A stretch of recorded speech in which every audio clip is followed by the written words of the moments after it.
السلام عليكم ورحمة الله وبركاته.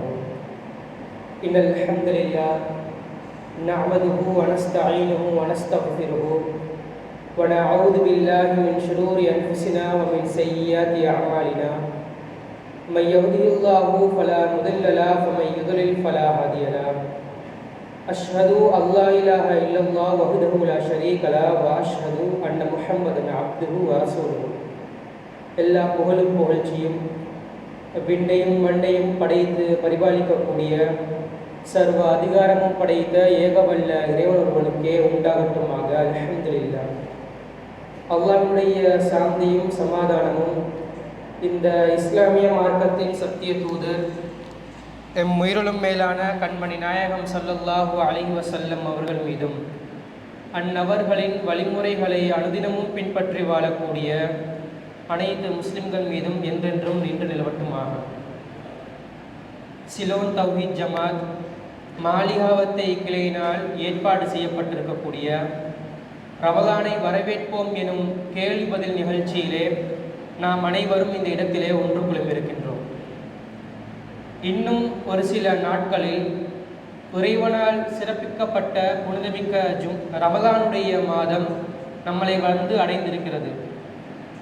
ரமலான் என்று சொன்னால் வெறுமனே நோன்பு கடமையாக்கப்பட்டு நோன்புகளை நோற்றவர்களாகவும் இரவு தொழுகைகளை நிறைவேற்றியவர்களாகவும் அதிகம் குர்ஆனை ஓதக்கூடியவர்களாகவும் திக்ர்களில் மூழ்கி இருக்கக்கூடியவர்களாகவும் தான தர்மங்களை அதிகமாக வழங்கக்கூடியவர்களாகவும் நம்ம இருக்கின்றோம். ஆனால் வெறுமனே வணக்க வழிபாடுகளை மாத்திரம் செய்யக்கூடிய ஒரு மாதமா என்று சொல்லி கேட்டால் கிடையாது. மாறாக இந்த ரமலான் மூலமாக அல்லாஹ் நம்மிடத்திலே ஏராளமான மாற்றங்களை ஏற்படுத்த விரும்புகின்றான்.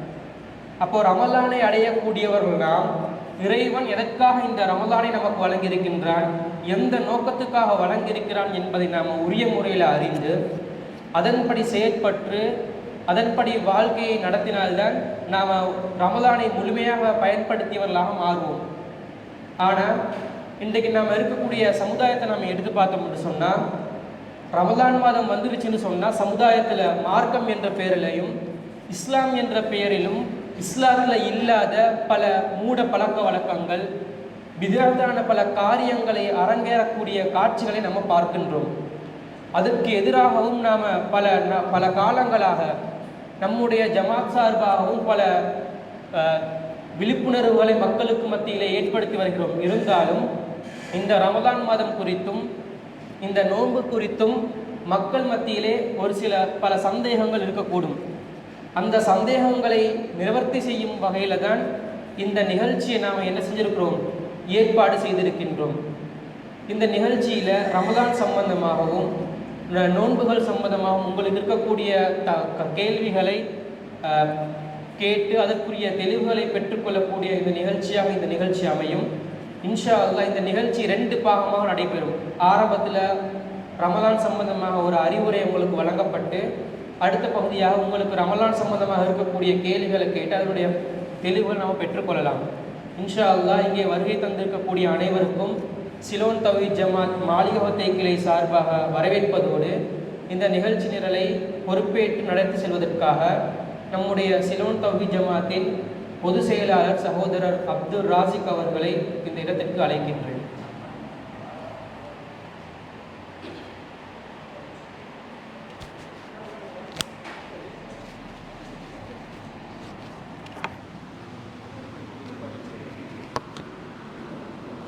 அஸ்ஸலாமு அலைக்கும் வரஹ்மத்துல்லாஹி வபரகாத்துஹு.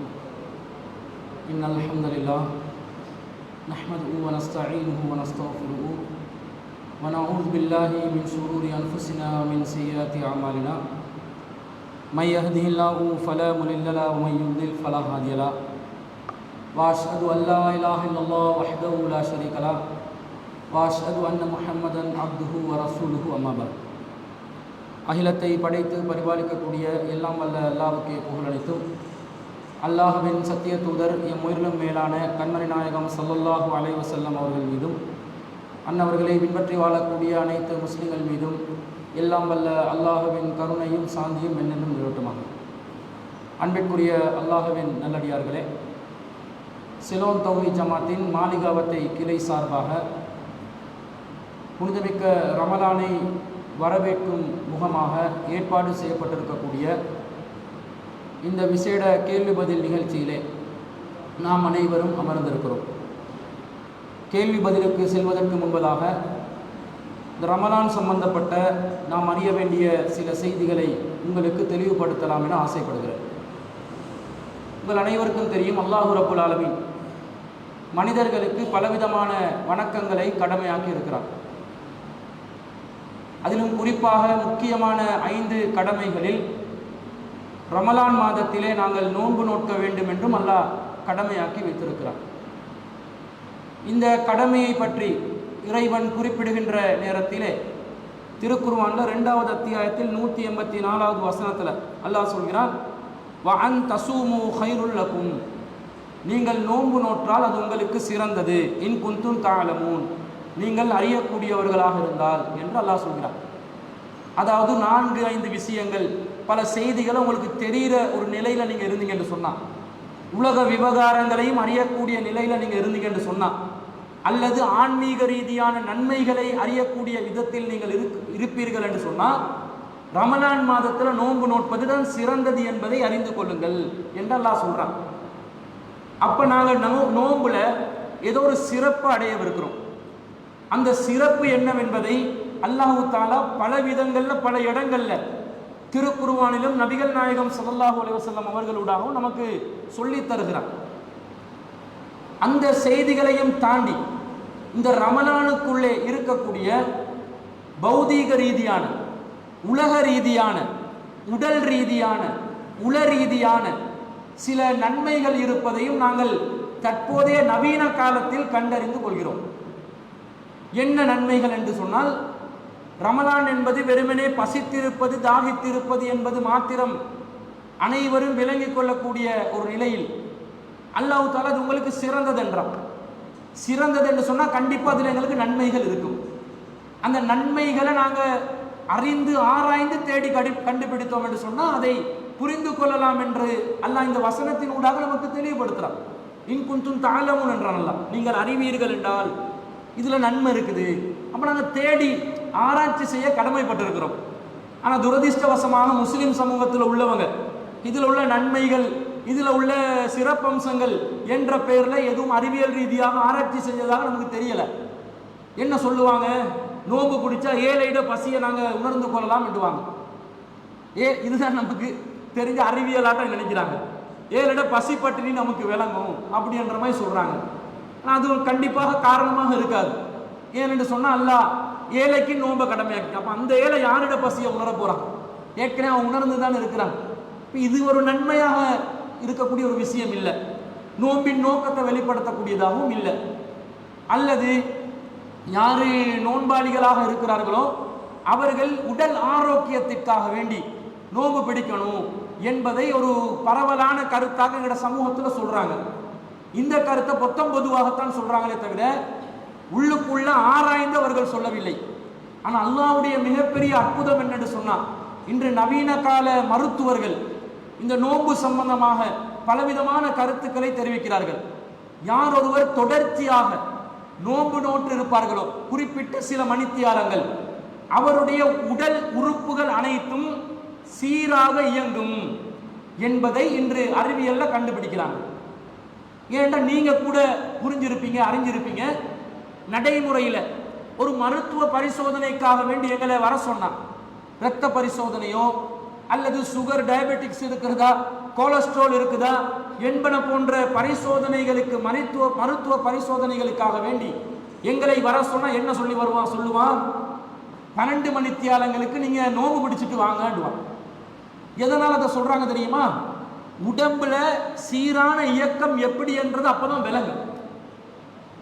குறிப்பிட்ட மணித்தியாலங்களுக்கு நோன்பு நோக்காமல், சாப்பாடு உணவு உண்ணாமல், அதே போன்று குடிபானங்களை பருகாமல், உடம்பு ஓய்வு பெறுகின்ற நேரத்தில் நம்முடைய உடலில் இருக்கக்கூடிய உணவுகளை ஜீரணம் செய்யக்கூடிய மொத்த அந்த சிஸ்டமும், டைஜஸ்டிங் சிஸ்டமும் ஓய்வடைந்து இருக்கக்கூடிய நேரத்தில் உடம்புடைய சரியான ஆரோக்கிய நிலையை கண்டறியலாம். அதான் சொல்றாங்க, பசிச்சு இருந்து வாங்க, தாகித்திருந்து வாங்கன்றாங்க, நம்முடைய உடல்நிலையை சரியா இனம் காணுவதற்காக.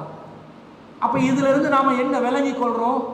இந்த நோம்பினூடாக பல காலங்களாக தொடர்ச்சியாக பலவிதமான உணவு வகைகளை உண்டு, பலவிதமான பானங்களை பருகி, உடம்புக்கு எந்த விதமான ஓய்வும் கொடுக்காத நிலையில் பழக்கப்பட்டவர்கள் குறிப்பிட்ட ஒரு மாதத்திலே குறிப்பிட்ட சில மணித்தியாலங்கள் முழுசா உணவுக்கு ஓய்வு கொடுக்கின்ற நேரத்தில் உடம்பு சீராக இயங்கக்கூடிய நிலையில் ஆரோக்கியத்தை, தேக ஆரோக்கியத்தை பெற்றுக்கொள்ளலாம் என்பது இந்த நோம்பின் கிடைக்கக்கூடிய மிகப்பெரிய நன்மையாக நாங்கள் விளங்கிக் கொள்றோம். அப்ப இந்த நன்மை உடல் ரீதியான ஒரு நன்மை. இது அல்லாஹ் தஆலா நமக்கு இந்த நோம்பு மூலமா தந்திருக்கிறான் என்றது நாங்கள் விளங்கிக் கொள்றோம். அடுத்தது அல்லாஹ் என்ன சொல்றான்? இந்த நோம்புல கிடைக்கக்கூடிய நன்மையில உள ரீதியான நன்மைகள் இருக்கின்றன. என்ன உள ரீதியான நன்மை என்று கேட்டால், நாங்கள் இறைவனுடைய கட்டளைக்காக வேண்டிதான் நோன்பு நோக்கிறோம்.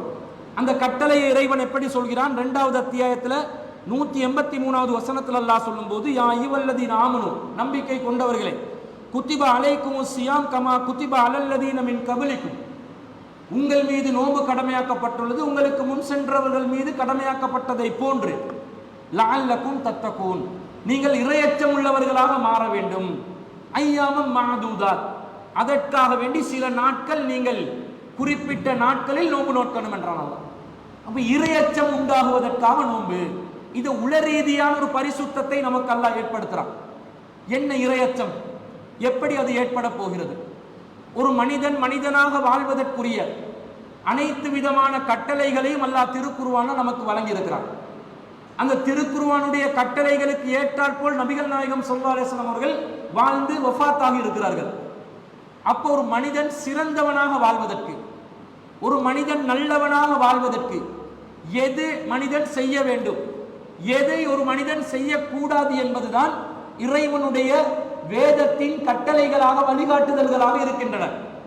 அவற்றை கடைபிடிப்பதுதான் ஒரு மனிதனுடைய வாழ்க்கையை சீராக்கும், அவனுடைய உள்ளத்தை பக்குவப்படுத்தும், அவனுடைய மனசை ஆறுதல் படுத்தும்.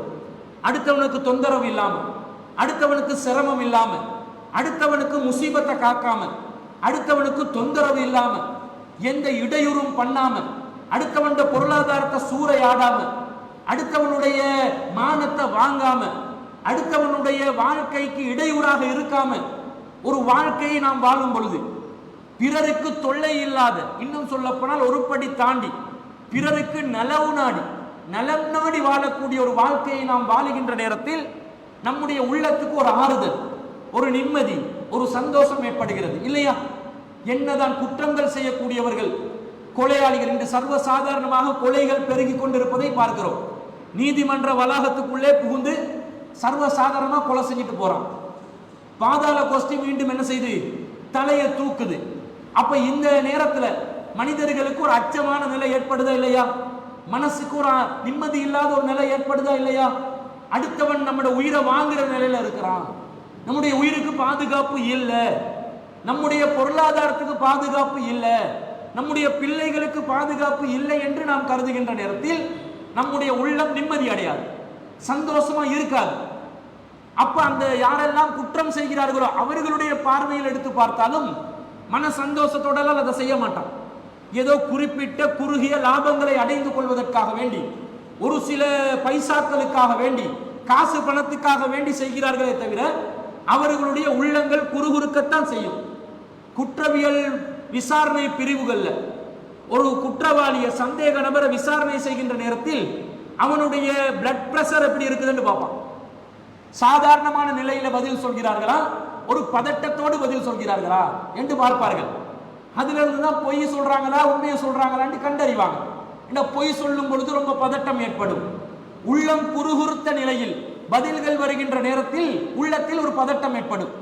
இதன் மூலமாக அந்த குற்றவாளிகளை இனம் காணக்கூடிய நவீன கருவிகள் எல்லாம் இன்னைக்கு கண்டுபிடிச்சு வச்சு பாதுகாப்பு துறை ஒரு விதமான முன்னேற்றத்தை நோக்கி சென்று கொண்டிருக்கிறார்கள். இதுல இருந்து என்ன விளங்குது? குற்றவாளிகளாக இருக்கக்கூடியவர்களுடைய உள்ளமும் குறுகு இருக்குது. நம்ம கொஞ்ச நாள் அதுக்கு பழகிடுவான், அது வேற விஷயம். 1-2 செய்யும் போது ஒரு மாதிரியா இருக்கும், 4-5 ஆகும்போது அது எக்ஸ்பீரியன்ஸ், ஒர்க்கிங் எக்ஸ்பீரியன்ஸ் அவன் கரிக்குலம் வீட்டால போட்டுக்கொள்வான். பாதாள கோஷ்டில எக்ஸ்பீரியன்ஸா மாறிடும். அப்ப இதெல்லாம் என்ன காட்டுது? உள்ளம் நிம்மதி அடையதில்லை, பக்குவம் அடையதில்லை. அல்லாஹ் சொல்றான், நோம்ப பிடி, உண்ட உள்ளத்துக்கு நிம்மதி கிடைக்கும், உண்ட உள்ளம் பக்குவம் அடையும். அதுதான் இறையச்சம். நீ ஹலாலை பேணி வாழ்வாய், ஹராத்தை விட்டு விலகி வாழ்வாய். எப்படி? நோன்பு காலத்துல இறைவன் பார்த்து கொண்டிருக்கிறான் என்ற ஒரே காரணத்துக்காக வேண்டி நீ எப்படி உன்னுடைய ஹலாலான உணவை உனக்கு தடுத்து கொண்டாயோ, ஹராமான உணவை உனக்கு இன்னும் தடுத்து கொண்டாயோ, அதே போன்று அது அல்லாத காலங்களில், நோன்பு அல்லாத காலங்களையும் உன்னுடைய இந்த பக்குவம், இந்த பேணுதல், இந்த கட்டளைகளுக்கு அடிப்பணியும் தன்மை உன்னுடைய உள்ளத்திலே ஏற்பட வேண்டும். அதான் லஅல்லக்கும் தத்தக்கூன் என்று அல்லாஹ் சொல்கிறான். அப்ப நாங்க ஒரு நிம்மதியான வாழ்க்கை, அடுத்தவனுக்கு தொந்தரவு இல்லாத, இடையூறு இல்லாத, அடுத்தவன் நிம்மதியை சீர்குலைக்காத, இறைவன் நமக்கு ஹலாலாக்கியது நன்மையான காரியங்கள் தானே, அதை மட்டுமே செஞ்சு இறைவன் எது தொல்லையாக பிற மனிதர்களுக்கு ஆபத்தா இருக்குமோ, தனக்கும் எது ஆபத்தா இருக்குமோ அதெல்லாம் தடை செஞ்சிட்டானே, அந்த நஜீசுகள் அசுத்தங்கள் இருந்து நாங்கள் விலகியவர்களாக வாழக்கூடிய ஒரு அற்புதமான இன்பகரமான வாழ்க்கையை வாழலாம் என்பது இந்த நோம்பின் யதார்த்தத்தில் நமக்கு விளங்கக்கூடிய ஒரு உண்மையாக இருக்கிறது. இதை நபிகள் நாயகம் ஸல்லல்லாஹு அலைஹி வஸல்லம் அவர்களும் தெல்ல தெளிவான வார்த்தைகளில் நமக்கு தெளிவுபடுத்துகிறார்கள். சஹீஹுல் புகாரியில 1903வது செய்தியில பதிவு செய்யப்பட்டிருக்கிறது. மல்லம் யதா கௌல ஸூரி வல் அமல பிஹி ஃபலைஸ லில்லாஹி ஹாஜத்துன் ஃபீ அன் யதா தஆமஹு வ ஸராபஹு. யார் ஒருவன் வீணான பேச்சுக்களை விட்டு விலகவில்லையோ, வீணான காரியங்களை விட்டு விலகவில்லையோ, ஃபலைஸ லில்லாஹி ஹாஜத்துன் ஃபீ அன் யதா தஆமஹு வ ஸராபஹு, அல்லாஹ்க்கு எந்த தேவையும் இல்லை ஒருவன் தன்னுடைய உணவை விட்டும் தன்னுடைய குடிபானங்களை விட்டும் விலகி இருப்பதனால், தனக்கு தடுத்துக் கொள்வதனால் எந்த தேவையும் அல்லாஹ்க்கு இல்லைன்னு அல்லாஹ் சொல்றான். அப்ப நோன்புட நோக்கம் என்ன? நீ நோன்பு நோற்று இருந்தால் வீணான காரியத்தில் ஈடுபடக்கூடாது, வீணான செயற்பாடுகள் இருக்கக்கூடாது, வீணான பேச்சுக்கள் இருக்கக்கூடாது. இப்ப பக்குவப்படுத்துதா, நம்முடைய நாம பக்குவப்படுத்துதா. எப்ப நாம பக்குவம் அடையும் என்றா உள்ளம் பக்குவம் அடைந்தால் தான். ஒரு சிலர் வள வள வள வளன்னு பேசிக்கொண்டே இருப்பாங்க. செட்ட பாக்ஸ்ன்னு சொல்லுவோம், நாங்கள் காது கடி அண்டுவோம், ரத்தம் வருது அண்டுவோம். இந்த மாதிரி பேசுறவங்க அவங்களோட உள்ளத்தில் ஒரு பக்குவம் இருக்காது. தேவைக்கு பேச சொன்னாங்க ரசூல் ஸல்லல்லாஹு அலைஹி வஸல்லம். மன் கான யுமினு பில்லாஹி வல் யௌமில் ஆகிர், யார் அல்லாஹ்வை மறுமை நாளையும் நம்புகிறார்களோ அவர்கள் நல்லதை பேசட்டும், அவில் யஸ்முத், அல்லது வாயை மூடி மௌனமாக இருக்கட்டும் என்றாங்க. ஏன் சொன்னாங்க? உள்ளம் பக்குவம் அடைஞ்சாதான் இந்த நாக்கும் பக்குவம் அடையும். வார்த்தைகளை நாங்கள் அளந்து பேசுவோம், தேவையானது மட்டும் பேசுவோம், அவசியமற்ற எதையும் பேச மாட்டோம். அப்ப நம்முடைய உள்ளத்தால் நாம் பக்குவம் அடைந்தவர்களாக மாறக்கூடிய ஒரு விஷயம் இந்த நோன்புல ஏற்படும். நோன்பு அதனுடைய விளைவை நமக்கு வெளிப்படுத்தி காட்ட வேண்டும். நோம்பை பிடிச்சு கொண்டு அம்மா ஆத்தாண்டு பேசிக்கொண்டிருந்தா அவன் நோம்புல என்ன பலன் இருக்குது? நோம்பு பிடிச்சு கொண்டு அடுத்தவன் புறம் பேசிக் கொண்டிருந்தா அவன் நோம்புல என்ன பலன் இருக்குது? நோம்பு பிடிச்சு கொண்டு அநியாயத்துக்கும் சூழ்ச்சிகளுக்கும் உடந்தையாக பேச்சுவார்த்தைகளை நடத்தக்கூடியவனாக இருந்தால், பெருமையான பேச்சுக்களை பேசக்கூடியவனாக இருந்தால், துரோகம் இழைக்கும் பேச்சுக்களை பேசக்கூடியவனாக இருந்தால் அவனுடைய நோம்பு அவனுக்கு என்ன பலனை தரும்? இந்த பலனையும் தராது. வல்ல அமலபிஹி, வீணான நடவடிக்கைகளிலிருந்து அவன் விலக வேண்டும். எப்படி பக்குவத்தை கொண்டு வருதுன்னு பாருங்க. மைண்டு கட்டுப்பட்டாதாங்க எங்களோட கைகள் கட்டுப்பட்டு இருக்கும், கால்கள் கட்டுப்பட்டு இருக்கும். சில மனிதர்களை பார்க்கிறோம், ஒரு நிமிஷம் சைலண்டா இருக்க மாட்டானே, ஒரு நிமிஷம் ஒரு இடத்துல குந்தி இருக்கலாது. சில பேர்த பக்குவத்தை இனம் காணுவதற்காக நல்ல வழி என்ன தெரியுமா? ஒரு மணித்தியாலம் ஒரு சேர்ல அதே இடத்துல உட்கார்ந்துட்டு எழுப்ப சொல்லுங்க. ஒருத்தனுக்கு ஏழுமா ஏழாம் வேண்டுங்க, ஒன்றும் பண்ணக்கூடாது, சும்மா இருக்கணும். வேணுமெண்டா திக்ர் பண்ணிக்கும், அல்லாஹ் தஸ்பீ பண்ணிக்கும், நல்ல காரியம் தானே. தஸ்பீ பண்ணிக்கொண்டு ஒரு மணித்தியாலம் ஒரு சேர்ல இருக்கணும். ஏழா இதுக்கு நம்ம வார்த்தைகள் அது ஒரு புழுக்கடி எழுப்பி அப்படி இப்படி தடுமாறி கொண்டே இருப்பான். என்னையாவது கிண்டணும், ஏழாட்டி உண்மை கிட்ட போயிட்டு ஒரு பிளேண்டியை தான் கண்டுவான். வாய் நம்ம என்றது ஒரு பிளேண்டி கிடைக்காதான்னு கேட்பான். அல்லது நான் தங்கச்ச போயிட்டு நோண்டுவான்.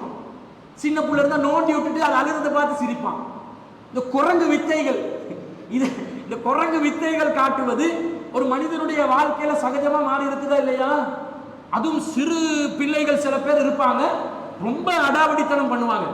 திடீரென்று பார்த்தா அல்மாரிக்கு மேல இருப்பான். எங்கடா ஏறினான்னு கேட்டா பால் போச்சு எடுத்துறேன்னுவான். பார்த்துட்டா கீழே பத்திரமா இறங்கிருடா, வாடா வாப்பா தூக்கி வைக்கிறேன்னு சொன்னா இல்ல வாப்பானா இன்னொரு கூரைக்கு மேல ஏற இருக்குதுன்னுவான். கட்டுப்படுத்த இயலாம இருக்குது. அது சின்ன வயசு தொட்டில் பழக்கம் சுடுகாடு வரை எண்ணுவாங்க. சின்ன வயசுல இருந்து வந்த பழக்கங்கள் எந்த பக்குவத்தையும் உண்டு பண்ணாம செயல்கள் இப்படி இருந்தா எனக்கு சும்மா இருக்க தோணாது. 14 மணித்தியார்கள் உண்ணாமல் பருகாமல் இருக்க சொன்ன உடனே என்ன சரி பண்ணுவான். அதனால தானே பாருங்க, நம்ம ஆக்கள் நோம்பு டைம்ல லூடோ விளையாடுவாங்க. பகல் நேரத்துல பல்லாங்குழி எடுத்து விளையாடுறது. டைம் பாஸ் ஆகணும், சும்மா இருக்க இயலாது. செயல்படுறதுக்கு அமலுக்கு நிறைய இருக்குது. ரசூலுல்லாஹ் வீணான அமலை தான் விட்டு விலக சொல்றாங்க. வீணான அமல்களை விட்டு விலகுங்கள், நல்ல அமல்கள் செய்வதற்கு வாய்ப்பு இருக்குது.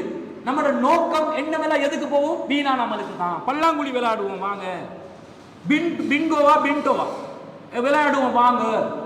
ஒருத்தர் கொண்டு இல்லாட்டி ராவு நேரத்துல நோம்பு காலத்துல நைட்ல நடு ரோட்ல ஃபுட்பால் விளையாடுவோம் வாங்க. சோப் என்ற ஒரு விளையாட்டு இருக்குது, தெரியுமோ தெரியல உங்களுக்கு? ஒரு சோப் ஒரு பாக்ஸ் ஒன்றை வரைஞ்சி அதுல ஒருத்தர் ஓடி வந்து ஒருத்தருக்கு தட்டி விட்டு அவுட்டு. இதை விளையாடுவான். நைட் ஜாமத்துல கத்தி தொலைச்சு கொண்டு விளையாடுவான். இவங்கெல்லாம் பக்குவம் அடைந்தவர்களா? செயலில் பக்குவம் அடைந்தவர்களா? நோம்பு பசித்து இருக்கிறான், தாவித்து இருக்கிறான், எந்த பக்குவமும் அவனிடம் வரவில்லை. அல்லாஹ் சொல்றான், நீங்க நோம்பு நோட்பது சிறந்தது நீங்கள் அறிந்தால்.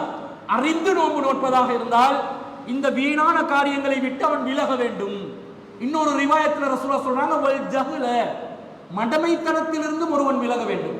நோம்பு காலத்துல சுத்த மடையனா இருக்கக்கூடாது, மடத்தனமான காரியங்கள்ல ஈடுபடக்கூடாது. நம்ம ஆக்கள் நோம்பு வர்றதுக்கு முன்னாடியே சாபான் மாதத்துல 15ஆம் இரவுல பராத்து ரொட்டி என்ற பேர்ல ரொட்டி, ஈச்சப்பழம், வாழைப்பழம், கல்கண்டு பங்குன்ற பழக்கம் கொண்டு வந்தாங்க.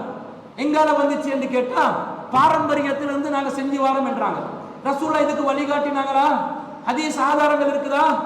ரொட்டி சுட்டு கொடுக்கிற அளவுக்கு ரசூலுல்லாஹ்க்கு இருந்துச்சா? ரசூலுல்லாஹ் தோல் நீக்கப்பட்ட கோதுமையை கண்டதே இல்லைன்னு வருது. நீங்க ரொட்டியில எந்த மாவை கொண்டு ரொட்டியை சமைக்கிறாங்க? தோல் நீக்கப்பட்ட, பதனிடப்பட்ட, பக்குவமாக்கப்பட்ட, எல்லா விதத்திலும் உணவுக்கு லேசான உணவு தானே இந்த ரொட்டியா கொடுக்குறாங்க. ரசூலுல்லாஹ் அத்தகைய கோதுமை மாவை கண்டதே இல்லை. நபிகள் நாயகத்தின் வாழ்க்கையில் சல்லாடையை பார்த்ததே இல்லை. சல்லாடை தெரிந்தானே? இப்ப நாங்க அரிப்போம், என்னது சல்லாடை, மாவு அரிப்போமே, அந்த சல்லாடை இதை ரசூலுல்லாஹ் பார்த்ததே இல்லையா? அப்படி பார்க்கலன்னு சொன்னா இந்த ரொட்டியை ரசூலுல்லாஹ் கொடுக்குற பழக்கம் வச்சிருந்து இருப்பாங்களா? இல்லைன்னு விளங்குதா இல்லையா? இவங்க கொடுக்குறாங்க. அது மட்டுமா, நோன்பு காலத்துல நிறைய மூட பழக்க வழக்கங்கள், மௌட்டிகங்கள் நிறைய கிடக்கிறத பார்க்கிறோம். தொழுகை எடுத்துக்கொண்டாலும் இரவு தொழுகையில வேகமாக தொழக்கூடிய காட்சிகளை பார்க்கிறோம். எக்ஸ்பிரஸ் கோச்சி மாதிரி தொழுக போகும். அது சரி, ஒரு வகையில சரி ஏதாவது பண்ணி அது அனுமதிக்க முடியாது. தொழுகிறோம் என்ற பேர்ல கோழி குத்துற மாதிரி தொழ வேண்டாம் என்று ரசூலுல்லாஹ் தடுத்து விட்டார்கள். ஆனா இந்த நோம்பை பிடிச்சு கொண்டு என்ன பண்ணுவாங்க தெரியுமா? நோம்பை பிடிச்சி எச்ச விழுங்க விட மாட்டாங்க. எங்கட எச்சி நாங்க விழுங்கினா என்ன ஆக போகுது? அது காரி அந்த சளியை விழுங்கலாமான்னு கேட்டா சளி பொதுவாகவே விழுங்க கூடாது தானே. சளி எப்ப வெளியே வருதோ, காரி வருதோ, அதை வெளியே துப்பிடணும். அதை புழுங்கி டேஸ்ட் பண்ணி சாப்பிட்றதுக்கு அதை சருபத்தா திருப்பி புல்டோ டொஃபி அது சளியை எடுத்து ருசிச்சு சாப்பிட்றதுக்கு அதை வெளியே தான் கக்கி போடணும். அது சரி தப்பி தவறி ஒருத்தனுக்கு மிஸ் ஆகி போச்சு, வெளியே எழுப்பி போறதுக்கு மாற்றலன்னு ஒருத்தன் விழுகிட்டான். நோம்பு கலாவாகுமா? கலாவாகாது. இவன் நோம்பு பாத்தியில் ஆகிரும் என்றான். இது மட்டுமா? என்ன பண்றாங்க தெரியுமா? சில பேரு பாதி நோம்பு, அரை நோம்பு, சுபோல இருந்து 12 மணி வரை காட்டில் ஒரு நோம்பு பிடிப்பாங்க. பாதி நோம்பு என்று சொல்லி அரை நோம்பு. இந்த அரை வௌத்து நோம்புக்கு இஸ்லாத்துல ஏதாவது அங்கீகாரம் இருக்குதா? இஸ்லாம் நோம்பை இப்படியா பிடிக்க சொல்லிச்சு? அல்லாஹ் தஆலா சொல்றான், சும்ம யுத்திம்மு இலல் லைல், பிறகு அவர்கள் நோம்பை இரவு வரைக்கும் நீடித்துக் கொள்ள வேண்டும் என்று அல்லாஹ் சொல்கிறான். இரவு வரை காட்டும், ஃபஜ்ர்ல இருந்து இரவு வரை காட்டும் நோம்பு இருக்கணும். பாதி நோம்பு லுஹர் வரை காட்டும். சில பேர், என் மகள் 14-15 வயசு குமரப்புள்ளதான், டியூஷன் கிளாஸுக்கு போகணும், அவங்க ரொம்ப கஷ்டம், ஸ்கூல்ல ஸ்போர்ட்ஸ் மீட் வேற வச்சிருக்கிறாங்க, அதனால பாதி நோம்பு, லுஹருக்கு நோம்பு திறக்கிறது. இது ஒரு மூட நம்பிக்கையா இல்லையா? இப்படி மார்க்கத்துல சட்டம் இருக்குதா? இல்ல. சில பேர் நோம்பு காலங்கள்ல பகல் நேரத்துல குளிக்க வேணாம், குளிச்சா நோம்பு பறி போயிரும் என்றுவாங்க. ஏனென்றா உடம்புல நிறைய துவாரங்கள் இருக்குது, அந்த துவாரங்களால தண்ணீர் உள்ளே சென்றால் நோம்பு கலாவாகிரும் என்றான். துவாரங்களால தண்ணீர் செல்வதாக இருந்து நோன்பு கலாவாவதாக இருந்தால் இவன் நினைக்கிறான் தலைக்கு ஊத்தினா தலையில இருக்கிற துவாரத்தால மட்டும்தான் தண்ணி போகும் என்று. ஐவேளை தொழுகணுமா இல்லையா? நாங்க தொழுறதுக்கு உழு செய்யணுமா இல்லையா? உழு செய்யும் போது அந்த உடம்புல இருக்கக்கூடிய ஏனைய துவாரங்களால தண்ணி போகுமா இல்லையா? போகத்தான் செய்யும். அப்படி துவாரங்களால தண்ணி போகும்போது ஒருத்தன் நல்லா குளிக்கிறான் பகல்ல நோம்புல, குளிச்ச உடனே அவனுக்கு உன்னுடைய தலை துவாரத்தால் தண்ணீர் சென்று விட்டது, நீ நோம்பை முறித்து விட்டாய் என்று அவன் சொன்னா, ஏய் இந்த பசியா போச்சு, குளிச்சதுனால பசி போச்சா, தாகம் போச்சா? குளிச்சா பசி போகுமான்னு கேட்கிறேன். இன்னும் பசி கூடும் இல்லையா? குளிச்சா பசி கூட செய்யுமே தவிர பசி போகாது. ஒருத்தர் நல்லா குளிச்சுட்டு வந்து நல்ல தண்ணி தாகமா இருந்துச்சு, குளிச்சுட்டு வந்துட்டேன் தண்ணி தாகம் போயிருச்சுன்னு சொல்லுவானா? சொல்ல மாட்டான். காரணம் என்ன தெரியுமா? தண்ணி இங்கால போனாதான் தாகம் போகும். நீங்க மேலுக்கு செலுத்தி இன்ஜெக்ஷன் வழியாக தண்ணி அனுப்பினீங்கன்னு வைங்க, அப்படி அனுப்பினாலும் உங்களோட வயிறு நிறைஞ்ச மாதிரி ஒரு ஃபீலிங் வரும், ஆனா அந்த தாகம் தீர்ந்த உணர்வெல்லாம் வராது. அதுக்காக மேல துவாரங்களால் தண்ணீர் செல்வது பரவாயில்லைன்னு சொல்லி இன்ஜெக்ஷனை போட்டு சேலை நேர்த்தி கொண்டு இருக்கலாது. அப்படி ஏத்தினா என்ன அர்த்தம் இருக்குது? நோம்பு பிடிக்க சேலை நேர்த்துறவனுக்கு அதுக்கு நோம்பு கடமைன்னு கேட்கிறேன். அவன் நோயாளி, வேற நாள் வேற நோம்பு பிடிக்கணும், அவன் வேற நாள்ல பிடிச்சிருக்கணும். இப்ப இந்த மூட நம்பிக்கை இவனுக்கு வந்து தண்ணி குளிக்க கூடாது, இவன் இரவுல குளிக்கவும் மாட்டான், பகல்ல குளிக்கவும் மாட்டான், நோம்பாளி பரிசுத்தமாகி வருவான் என்று பார்த்தா சுத்தமாகவே அவனுடைய உடம்புல அசுத்தம் நிறைந்த நிலையில் ரொம்ப பக்கத்துல நெருங்க முடியாத நிலையில இருப்பான். சில பேர் பல்லு தீட்ட மாட்டாங்க நோம்பு பிடிச்சு. பல்லு தீட்டலையாண்டு கேட்டா இல்லைன்னுவார். ஏனென்றா கஸ்தூரி வாசம் இல்லாம போயிடும் வாயிலிருந்து வார். ரசூலுல்லாஹ் சொன்னாங்க, நோம்பாளிட வாயிலிருந்து கஸ்தூரி வாடை வரும் என்றான். சரி, நீங்க நோம்பு பிடிச்சு பல்ல தீட்டாம வாய ஹாண்ட் இப்ப திறந்து காட்டுங்க, கஸ்தூரி வாசம் வருமா? பக்கத்துல இருக்கிறவங்க அப்படியே டெட் பாடி ஆகிடுவான். அவ்வளவு துர்பாடு வருமா இல்லையா? ஏண்டா சாப்பாடு இல்லாத நேரத்தில் வயிற்றுல என்ன செய்யும்? அந்த உறுப்புகள் எல்லாம் ஓய்வடைஞ்சு கேஸ் வெளியேற்ற பார்க்கும். கேஸுகள் ரெண்டு இடத்தால வெளியாகும், ஒன்று வாயால, ஒன்று பேக் சைடால வந்துடும். ரெண்டு கேஸும் டேஞ்சர் தான். முன்னால கேஸ் வந்தாலும் டேஞ்சர் தான், பின்னால கேஸ் வந்தாலும் டேஞ்சர் தான். அதனால பின்னால கேஸ் விட்டுறவன் கண்டிப்பா சபையில விடக்கூடாது. சபையில இருந்து வெளியே போயிட்டு என்னால அடுத்தவனுக்கு தொந்தரவு வந்துடும். என்ன, இஸ்லாம் என்பது பிறர் நலம் நாடுவது தானே. அதுல மிக முக்கியமான ஒரு நலம், என்னுடைய துர்வாடையை அடுத்தவனுக்கு கொடுத்துடக்கூடாது. அடுத்தவனுக்கு துர்வாடையை கொடுத்து அவனை மூர்ச்சியிலிருந்து விழ வச்சு அவன் தேக ஆரோக்கியத்துக்கு என்னால் பாதிப்பு வரும் என்றால் அந்த கேஸ வாயுவை நான் வெளியாக்காம இருந்து எனக்கு நோய் வந்துடும். சபையில வெளியாக்கும், கொஞ்சம் ஓரமா போய் வெளியாக்கிறோம். பசிக்கு இருக்கும் போது நிறைய கேஸ் வெளியாகும், வாயாலையும் வரும். அந்த கேஸ் விட்டு பாருங்களேன், ரொம்ப வாடையா இருக்கும். இவன் பல்லையும் துளக்காம இருந்து அந்த கேஸும் வந்து கஸ்தூரி மனம் கமலுகிறது, அனைவரும் அந்த நறுமணத்தில் மிதங்குங்கள் என்றால் மிதங்கி போவான். ஆக்சிடென்ட் ரோட்ல தான் இருப்பா எல்லாரும். அப்ப என்ன அர்த்தம்? அது அல்லாஹ்விடத்தில் அல்லாதை கண்ணியமாக ஆக்குகிறான். இந்த மூட நம்பிக்கையால தான் பல் துளக்க மாட்டான். கேட்டா அது எப்படி பல் துளக்கிறது? எச்சி அந்த பல் துளக்கும் போது டூத் பேஸ்ட் உடைய அந்த சுவை நம்முடைய நாவு உணருமா இல்லையா? அதனால பல் துளக்க முடியாது என்றான். இப்படி எல்லாம் ஃபத்வா கொடுக்குறாங்க. சூஃபியாக்கள் எல்லாம் இப்படி சொல்லி இருக்கிறாங்கன்னு சொல்லி தரீக்கத்துகள்ல இந்த மாதிரி ஃபத்வாக்கள் கொடுத்து, தரீக்கத்துல எத்தனை பேர் பல் துளக்காம இருக்கிறாங்கன்னு நமக்கு தெரியல, இந்த மாதிரி ஃபத்வாக்கள் இருப்பது நமக்கு தெரியும். இதை பார்க்கிறோமா இல்லையா? பார்க்கிறோம். நான் கேட்கிறேன், நோன்பு காலத்துல ரசூல் ஸல்லல்லாஹு அலைஹி வஸல்லம் அவர்கள் ஐவேளை தொழுகையை நமக்கு விதிவில காட்டினாங்களா? நீ நோன்பு பிடிச்சி தொழுதுறாதே. ரசூல் ஸல்லல்லாஹு அலைஹி வஸல்லம் என்ன சொன்னாங்க? நோன்பு காலத்துல நாங்க தொழணும். நோன்புல எல்லாம் விதிவிலக்கில்ல, தொழுகையில தொழுகும் போது என்ன சொன்னார்கள்? பல் துலக்குமாறு சொன்னார்கள். என்னுடைய சமூகத்துக்கு சிரமம் இல்லாவிட்டால் ஒவ்வொரு தொழுகையின் போதும் பல் துலக்குவதை நான் கட்டளையிட்டு இருப்பேன் என்றாங்க ரசூலுல்லாஹ். ரசூல் ஸல்லல்லாஹு அலைஹி வஸல்லம் அவர்கள் பல் துலக்குவார்கள், வுளூ செய்வார்கள் என்று வரும். தொழுவதற்கு முன்பதாக ரசூல் ஸல்லல்லாஹு அலைஹி வஸல்லம் அவர்கள் செய்யும் மிக முக்கியமான அமல் என்ன? பல் துலக்குவது. அது உளூவின் ஒரு அங்கம் அல்ல, அது பிரத்யேகமான ஒரு வணக்கம். பல் துலக்குவது ஒரு வணக்கம், நபிகள் நாயகம் செய்திருக்கிறார்கள். அது ஒவ்வொரு தொழுகையிலும் நாங்கள் செய்ய வேண்டும். அப்போ ஒவ்வொரு தொழுகையிலும் என்றால் இதையும் குண்டக்க மண்டக்க புரிஞ்சு நம்ம ஆக்கும். எல்லாம் குண்டக்க மண்டக்க தானே புரிகிறது.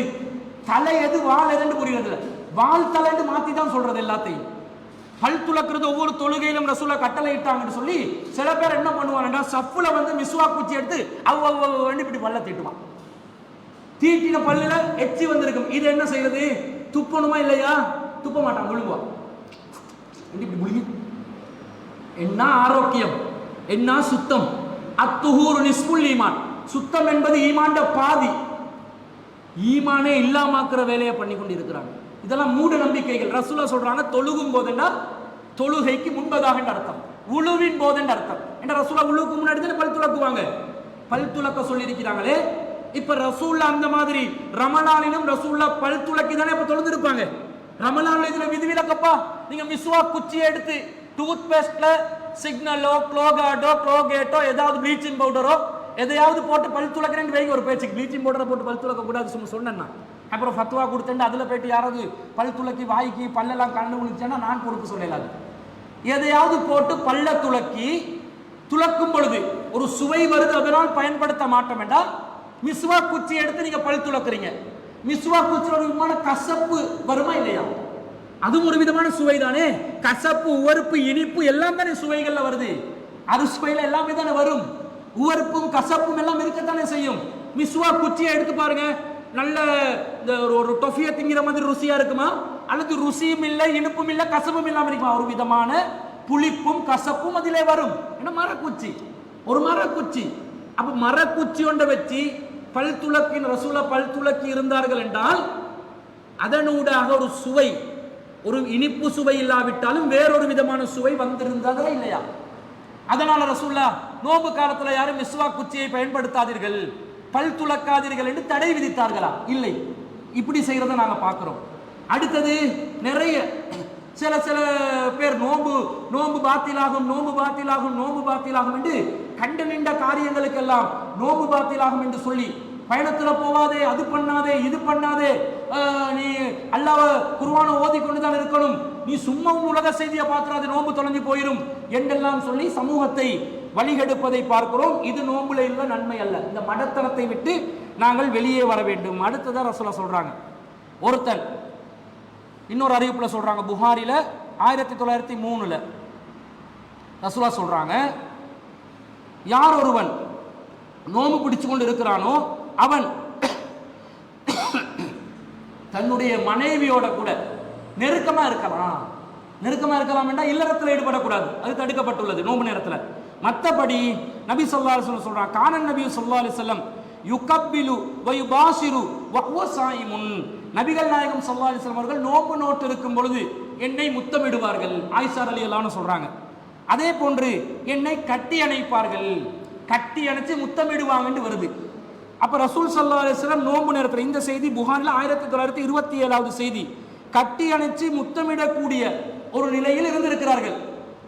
இப்ப நோன்பு காலத்துல மனைவி கிட்டையும் நெருங்கக்கூடாது, ஓடிப்போ, நீ கஞ்ச மட்டும் காய்ச்சி கொண்டிரி, பெட்டிசம் மட்டும் உருட்டி கொண்டிரி என்று சொன்னா அது பிழை. ஏன்டா அது கஷ்டமான நிலைமை. அவங்களும் வந்து இந்த கிச்சனுக்குரிய ஆக்களாகவே நாங்கள் வச்சதுனால அவங்க காலையில எந்திரிச்ச நேரத்துல இருந்து நோன்பு திறக்கிற நேரம் வர காட்டலும் டியூட்டி கொஞ்சமாவது மனசாட்சி இல்லாம ஹெல்ப்பாவது பண்ணுவானா? இவன் போயிட்டு பெட்டிஸ் வேணுமென்றுவான், சம்சா வேணுமென்றுவான், சர்வத் வேணுமென்றுவான், அங்கால மறுவ டீயும் நோம்பு திறந்து வேணுமென்றுவான், கஞ்சியும் வேணுமென்றுவான், எல்லாத்தையும் நீ செய்யண்டுவான். ஒரு சம்சாவுக்காவது ஒரு ஒரு அந்த சம்சாவை ரோல் பண்ணி வந்து கொடுத்துருப்பானா? ஒரு பெட்டிஸை வந்து அச்சில போட்டு நசுக்கி மனைவிக்கு ஹெல்ப் பண்ணிருப்பானா? அது பொறிச்சு தான் எடுத்திருப்பானா? எதையும் பண்ண மாட்டான், வேணுமென்றுவான். ரசூலை இப்படி கொடுமைப்படுத்தல, ஹெல்ப் பண்ணி தான் இருந்திருக்கிறாங்க. என்ன செஞ்சிருக்கிறாங்க? நோம்பு நேரத்துல கட்டி அணைச்சி முத்தமிட்டு ரொம்ப பாசமா இருந்திருக்கிறாங்க. இந்த மாதிரி இருக்கணுமா இல்லையா? மனைவி விட்டு தூரமாக இருக்கணும் என்றது இல்லை. இது இன்னொரு விஷயத்தையும் பார்க்கணும்.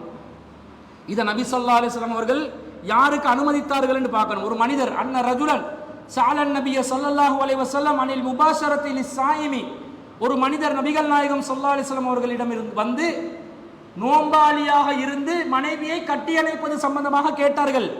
ஃபரஹஸலஹு, ரசூல் அவருக்கு அனுமதித்தார்கள். வஅதாஹு ஆகர், இன்னொருவர் வருகிறார். ஃபஸஅலஹு, அவர் கேட்கும்போது ஃபனஹாஹு, அவருக்கு ரசூலா வேண்டாம் என்றார்கள். என்ன இது ரசூலா ஏன் ஒருத்தருக்கு அனுமதிச்சு ஏன் ஒருத்தருக்கு வேண்டாம் என்றாங்கன்னு பார்த்தா, ஃபைதல்லதி ரஹஸலஹு ஷேஹுன், யார் வந்து ரசூலா யாருக்கு ரசூலா அனுமதி கொடுத்தார்களோ அவர் ஒரு ஷேகா இருந்தார். ஷேகண்டா வயோதிபராக இருந்தார். வல்லதி நஹாஹு சாபுன், யாருக்கு ரசூலா தடை செஞ்சாங்கண்டா இளைஞருக்கு தடை செய்தார்கள். இளைஞன் கட்டி அணைக்கிறது முத்தமிடுறதோட நின்று கொள்ள மாட்டான், அதை தாண்டிடுவான், நோம்பு பாத்திலாகிரும் என்பதனால இளைஞனுக்கு வேணான்னுட்டு ரசூலுல்லாஹ் வயோதிபர்களுக்கு அனுமதி கொடுக்குறாங்க. இப்ப ரசூலுல்லாஹ் இளைஞர்களுக்கு வேணாண்டாங்க. அங்க யாரு ரசூல் ஸல்லல்லாஹு அலைஹி வஸல்லம் அணைச்சு கொண்டது? மனைவி ஆயிஷா ஒரு யுவதி தானே, அவங்க சின்ன வயசுல தானே இருந்தாங்க. ஏன் ரசூலுல்லாஹ் ஆணை குறிச்சு இந்த சட்டத்தை சொன்னாங்கன்னு பார்க்கணும். இல்லறத்தை தீர்மானிப்பவன் ஒரு ஆண் தான். ஒரு பெண் என்னதான் உணர்ச்சி வசப்பட்டாலும் இல்லறத்துல அவங்க தீர்மானிக்க முடியாது. ஆண் இஷ்டப்பட்டாதான் இல்லறம் தீர்மானமாகும். அதுல நபி ஸல்லல்லாஹு அலைஹி வஸல்லத்தை பத்தி அறிவிக்கிறாங்க, ரசூல் ஸல்லல்லாஹு அலைஹி வஸல்லம் அவர்கள் தன்னுடைய உணர்வுகளை அதிகமாக கட்டுப்படுத்தக்கூடியவர்களாக இருந்தார்கள். உணர்வை கட்டுப்படுத்துவாங்க ரசூல் அப்படி கண்ட்ரோல் இருந்தாங்க, மைண்ட் கண்ட்ரோல் இருந்ததுனால கட்டி அணைக்கிறதோட முத்தமிடுறதோட என்ன செஞ்சாங்க, நிறுத்தி கொண்டாங்க. அப்ப இந்த மாதிரி சலுகைகளும் நோம்புல இருக்கிறதுன்றதை விளங்கி, இந்த மாதிரி நன்மைகள் இருக்கிறத விளங்கி நாங்க நோம்பு நோக்கணும்.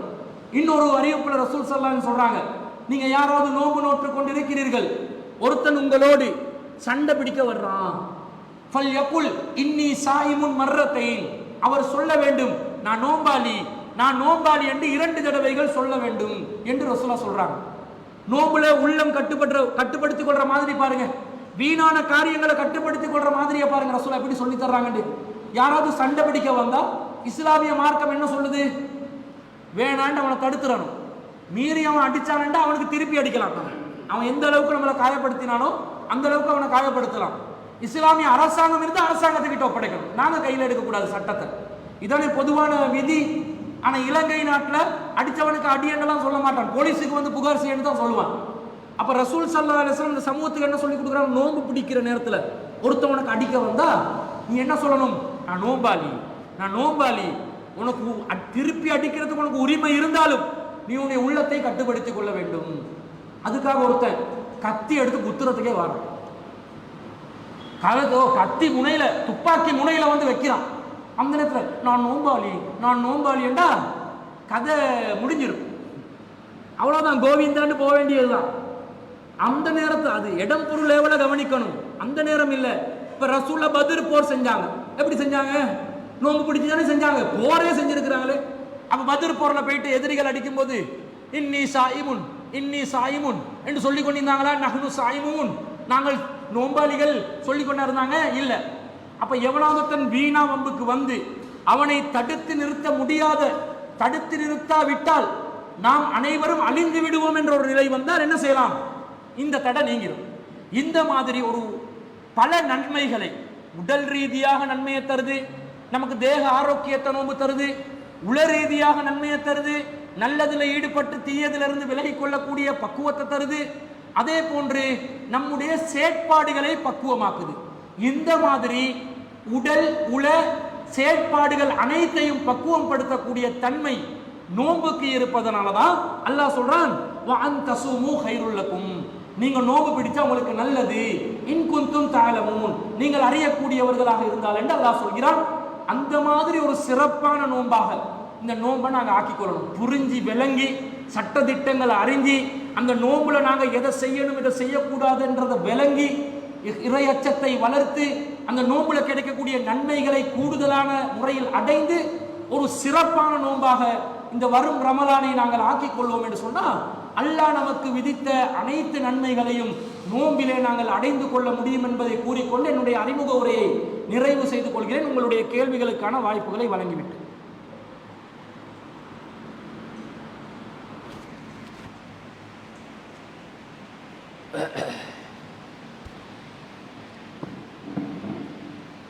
ரெண்டு கேள்வி இருக்குது, ரெண்டும் கேட்குறேன். முதலாவது கேள்வி என்னென்னு சொன்னால், இப்போ ஒருத்தருக்கு நோன்பு கால இரவில் பெருந்தொடக்கு வந்துருச்சு, அது எப்படி 2 வகையில் வரும்னு தெரியும். அதுக்கு முதல்ல வந்து அவர் சஹருக்கு முதல்ல அல்லது சஹருக்கு போகிற சுப தொழுகைக்கு முந்தையோ அவர் குளிச்சு கொள்ளணும். சப்போஸ் அவர் குளிக்க முடியாத சூழ்நிலை வந்துருச்சுண்டா, அதாவது இந்த குளிர்காலங்களில், இப்போ குளிர்காலம் இல்லை தான், அந்த குளிர்காலங்களில் அதுக்குரிய சட்டம் என்னது? சரி, ஏன்னா அம்ரிபுன் ஆஸ்திரேலியாவில் ஒரு சம்பவம் உண்டு, அவர் தொழுகை நேரத்தில் குளிக்காம தயவு செஞ்சு தொழுவிச்சுக்கிறாரு. அது உண்டு. மற்றது நாங்கள் அந்த ஒருத்தருக்கு பெருத்தொடக்கு ஏற்பட்டு குளிக்க முடியாத நிலை வந்தால் எப்படி நோம்ப? ரெண்டாவது வந்து நாங்கள் 23 ரக்காத் கியாமுல்லையில் வந்து வழிகேடு விதத்தைன்னு சொல்கிறாரு. சரி, அதை நாங்கள் 11 கண்டினியூ பண்ணுறோம். ஆனால் எங்கட மேலே விமர்சிக்கிறாங்க எப்படின்னு சொன்னால், நீங்கள் 11 தொழுறதும் விதத்தான் ஆகுது. ஏன்னா ரசூலுல்லா வந்து 8, 9, 7, 13 தொழுந்திக்கிறாங்க. குறிப்பிட்ட ஒரு நடைமுறையை செய்கிறதும் விதத்தான்ன்றாங்க. இதுக்கு என்ன பதில்? சரி, அதாவது அவர் என்ன கேட்குறாருன்னு சொன்னால், ஒருத்தர் வந்து நோன்பு பிடிக்கிற நிலையில் இருக்கிறார், சஹர் செய்கிறாரு, ஆனால் அவருக்கு பெருத்தொடக்கு ஏற்படுது அல்லது குளிப்பு கடமையாகுதுன்னு வைங்க. இந்த நேரத்தில் அவர் குளித்து விட்டு நோன்பு செய்ய முடியாத நிலை இருக்கிறது. அந்த தண்ணீர் அவருக்கு விபத்தை ஆபத்தை ஏற்படுத்திவிடும் என்ற மாதிரி ஒரு சூழல் இருக்கும்போது அவர் எப்படி நோன்பு நோட்பது என்று கேட்கிறார்.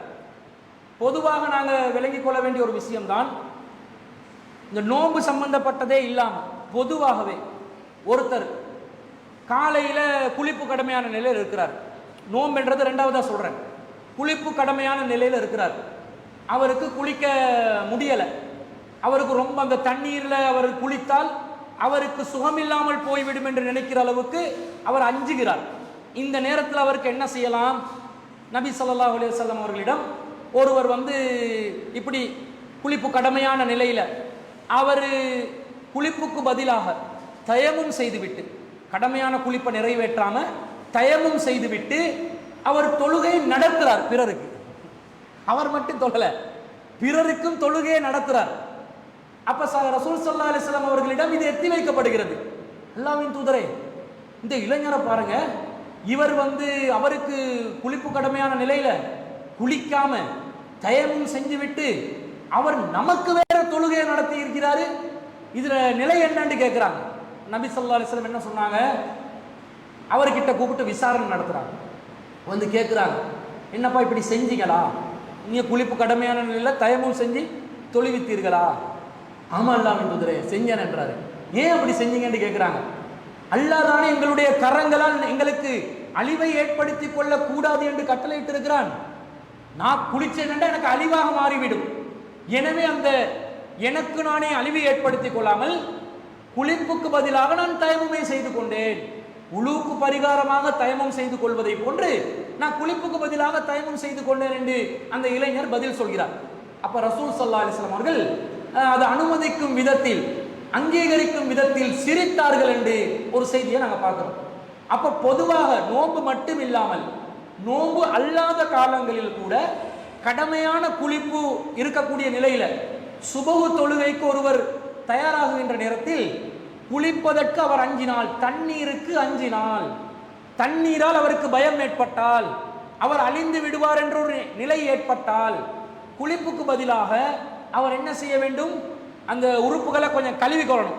கழுவிட்டு தயமும் செய்து கொண்டு அவர் என்ன செய்யலாம்?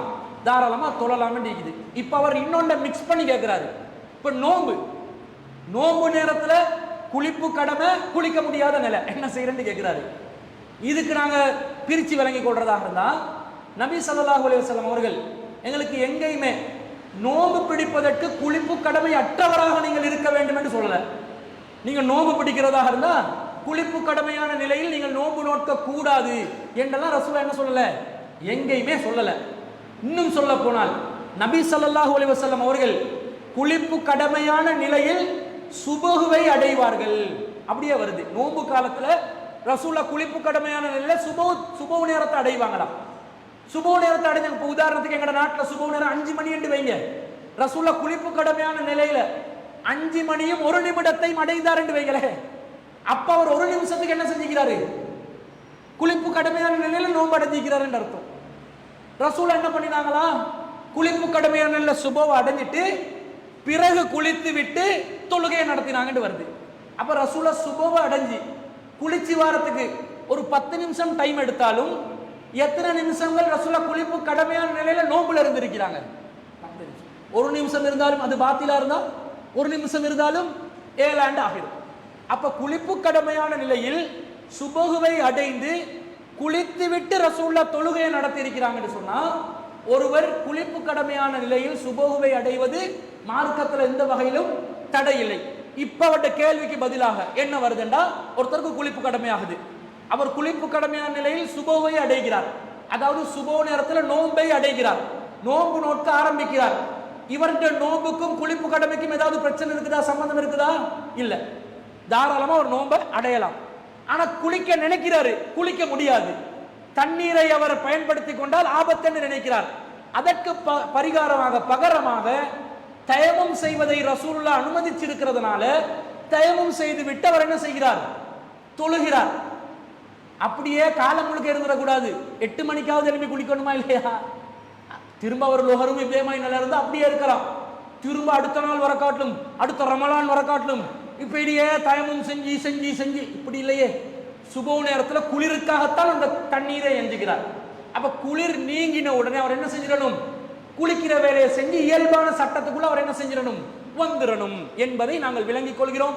எனவே தாராளமாக குளிப்பு கடமையான நிலையில் சுபோவை அடையலாம். குளிப்பு கடமைக்கும் சுபோவுக்கும் எந்த பாத்திலையும் அது ஏற்படுத்த போவதில்லை. பிறகு குளிப்புக்கு பதிலாக தயமம் செய்து கொள்ளுகின்ற அந்த பரிகாரம் மாற்று வழிமுறை நமக்கு தரப்பட்டுள்ளதனால் தாராளமாக அந்த நேரத்தில் உழு செய்துவிட்டு தயமம் செய்துவிட்டு தொழுகையை தொழுது கொள்ளலாம். எந்த குத்தமும் அதனால் ஏற்பட போவதில்லை. 23:11 ரெண்டாவது என்ன கேள்வி கேட்கிறார் என்றால், சில பேர் தொழுறாங்க, தொழும்போது 23 ரக்காத் தொழுறாங்க, அதை நாங்கள் கூடாது என்று சொல்கிறோம். 23 ரக்காத்துக்கு ஆதாரம் இல்லை. 23 ரக்காத் ரசூலுல்லாஹ்வுடைய காலத்தில் எங்கேயுமே தொழுததில்லை.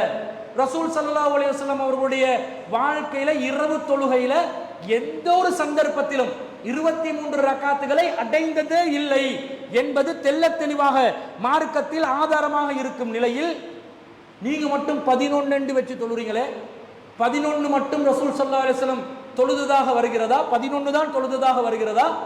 8 ரசூலா 8 3 11 என்றும் வந்திருக்கிறது, 5 4 9 என்றும் வந்திருக்கிறது, அல்லது 5 என்றும் வந்திருக்கிறது. இப்படி பல வடிவங்களில் தொழுகை பற்றி வந்திருப்பதனால அதை கண்டினியூவாக நீங்கள் தொழுது கொள்ளலாம் தானே, நீங்க 11 மட்டும் என்று ஃபார்மாலிட்டியாக ஏன் வைக்கிறீங்க என்று கேட்கிறாங்க.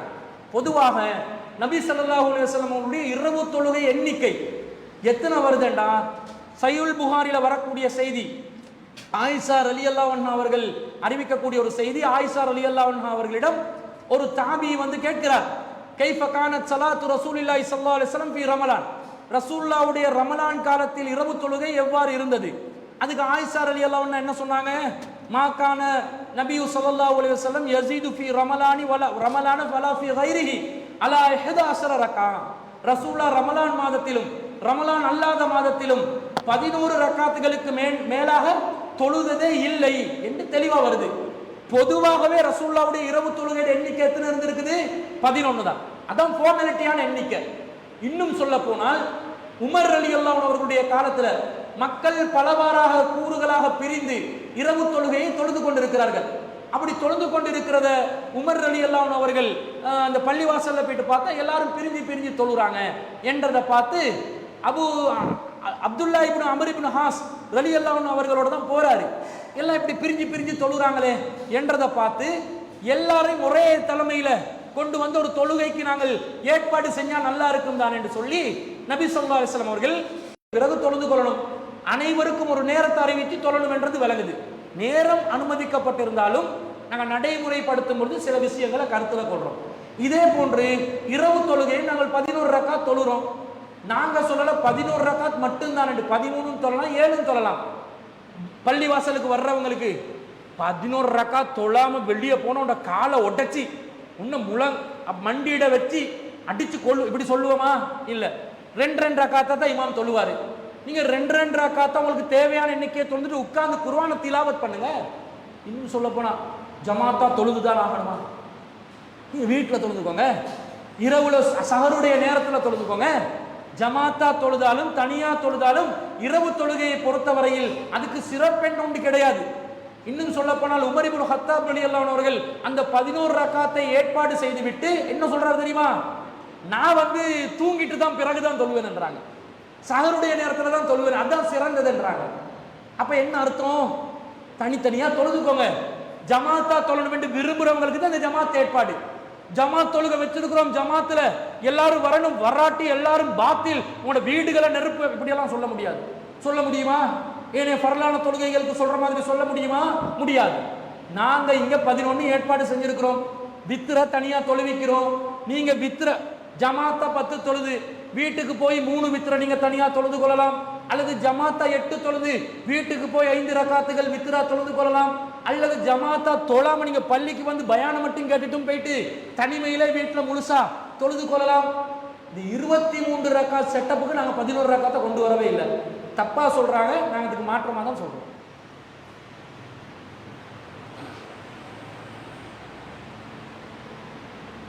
அடுத்த கேள்வி.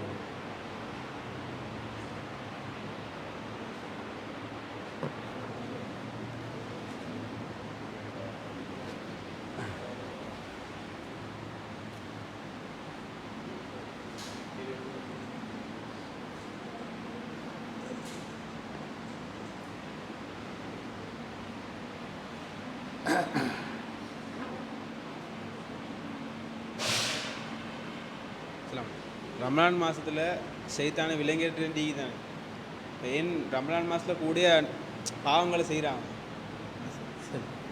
என்ன கேட்கிறாருன்னா, ரமலான் மாதத்தில் ஷைத்தான் விலங்கிடப்படுகின்றன என்று ஹதீஸ் வருது.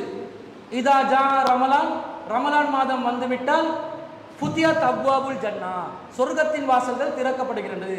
வ உல்லிகத்தில் அப்வாபுன் நார், நரகத்தின் வாசல்கள் எல்லாம் அடைக்கப்படுகின்றன. வசுல்சிலத்தி ஷயாத்தீன், ஷைத்தான்கள் விலங்கிடப்படுகிறார்கள் என்று ரசூலுல்லாஹ் சொல்றாங்க. புகாரி முஸ்லிம்ல பல ஹதீஸ் கிரந்தங்கள்ல பதிவான ஒரு செய்தி, ஆதாரபூர்வமான செய்தி. இப்ப ஷைத்தானுக்கு விலங்கு போட்டாச்சு. விலங்கு போட்ட ஷைத்தான் எப்படி ரமலான்ல கூடையா நடமாடுறான்? ரமலான்ல தானே நிறைய இபிலிசுகள் நடமாடுது, நிறைய மக்களுக்கு தொந்தரவு. கதவை தட்டி பூ போச்சு அப்படி உடைச்சிட்டு ஓடுவான். தூங்கி கொண்டு இருக்கிறவங்க கதவை தட்டிட்டு பூ எல்லாம் வச்சிருப்பாங்களே, அழகான பூந்தோட்டம் எல்லாம் வச்சிருப்பாங்க, அழகான வீடுகள், சில வீடுகள்ல அதை எல்லாத்தையும் உடைச்சிட்டு கதவை தட்டிட்டு ஓடுவான், பெல் அடிச்சுட்டு ஓடுவான். இது கூடுதலான சைத்தான் இல்லையா? சாதாரண நாட்கள்ல 11-12 மணிக்கு அடங்குற சைத்தான் ரமலான்ல சஹர் வரைக்கும் நடமாடுது. இதுக்கு என்ன காரணம் என்று கேட்கிறாரு. அப்ப நீங்க என்ன விளங்கி கொள்ளணும்னா, சைத்தான் விலங்கிடப்படுகிறான் என்றால் சைத்தான் முழுசா எங்களை விட்டு ஆஃப் ஆகிறான் என்று அர்த்தம் இல்லை. இது ஒரு உவமையாக சொல்லப்பட்ட ஒரு விஷயம். நேரடி அர்த்தத்துல புரிஞ்சு கொள்வதா அல்லது ஒரு உவமையில இலக்கியத்துல புரிஞ்சு கொள்றதா என்றதை நாங்க அந்த கருத்தை வச்சு பார்க்கலாம். சைத்தான் விலங்கிடப்படுவது என்பது நேரடி அர்த்தம்.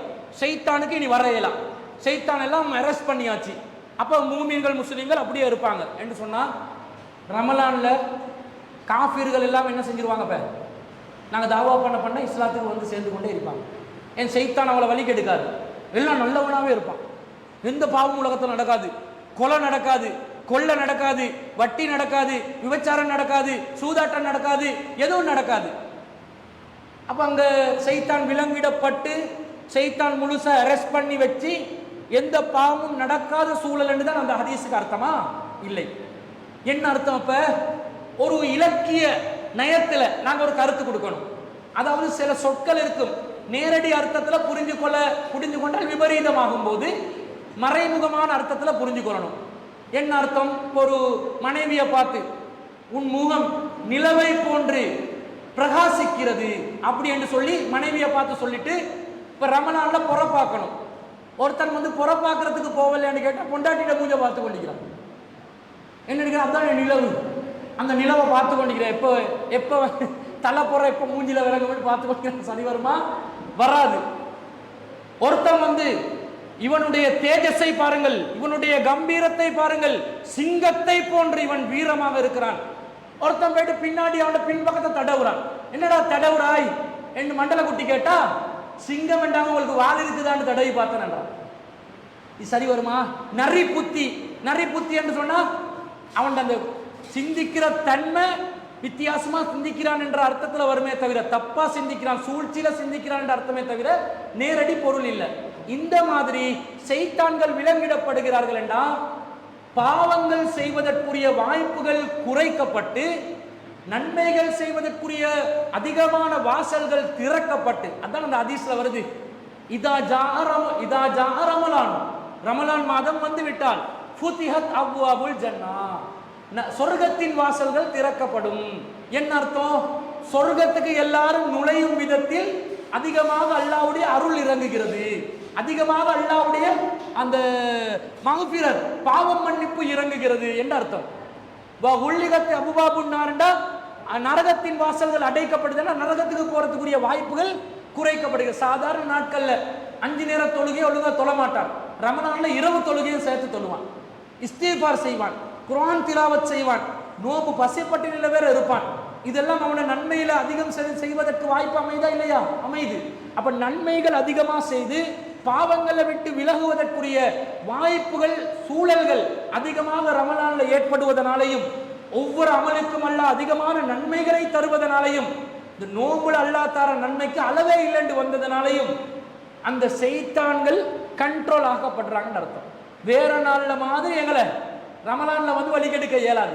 ரமலான்ல அளவாதான் வந்து சொல்லுவான், அடே அதை பண்ணுடா, தொலை போவாதுடா, மாச்சலா இருக்குதுடா, சஹர் செய்யணும்டா, நேரத்தோட படுடா, நாளைக்கு வேலைக்கு போகணும்டா, தூக்கம் முடிச்சு அப்படிட்டா வேலை செய்யறது, இரவு தொழுகாத பயானை கேட்காத அவனோட பயானை எவ்வளவுதான் கேட்கறது என்று சொல்லி சோம்பரத்தனமான சில சோம்பேறிகளாக கூடிய ஐடியா தரும்போது, இல்லை தொழுவதனால் மன் காம ரமலான இமானன் வஹ்திசாபன் குஃபிர லஹு மா தகத்தம மின் தம்பிஹி, யார் ஒருவர் ரமலான் மாதத்திலே ஈமானுடனும் இறையச்சத்துடனும் நன்மைகளை எதிர்பார்த்து நின்று வணங்குவானோ அவனுடைய முன்பாவங்கள் மன்னிக்கப்படும் என்று இருக்குது. நான் பள்ளிக்கு போவேன், தொழுவேன், அல்லது வீட்டிலேயாவது தொழுவேன் என்று அந்த ஈமான முன்னுக்கு கொண்டு வர்றான் பாருங்க.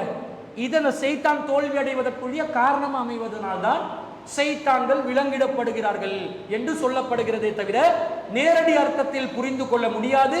என்ற எப்பவும் சைத்தான் எங்களோட நடமாடி கொண்டு தான் இருப்பான். அவன் நம்ம விட்டு போறது இல்லை, வழிகெடுப்பான். நாங்க அவனை மிகைக்கிறதுக்குரிய வாய்ப்புகள் ரமலான்ல அதிகமா நமக்கு கிடைக்கிறத கண் கூடாகவே நாங்க என்ன செய்யறோம், பார்க்கிறோம். இதுதான் அதனுடைய அர்த்தமாகவும் இருக்க வேண்டும்.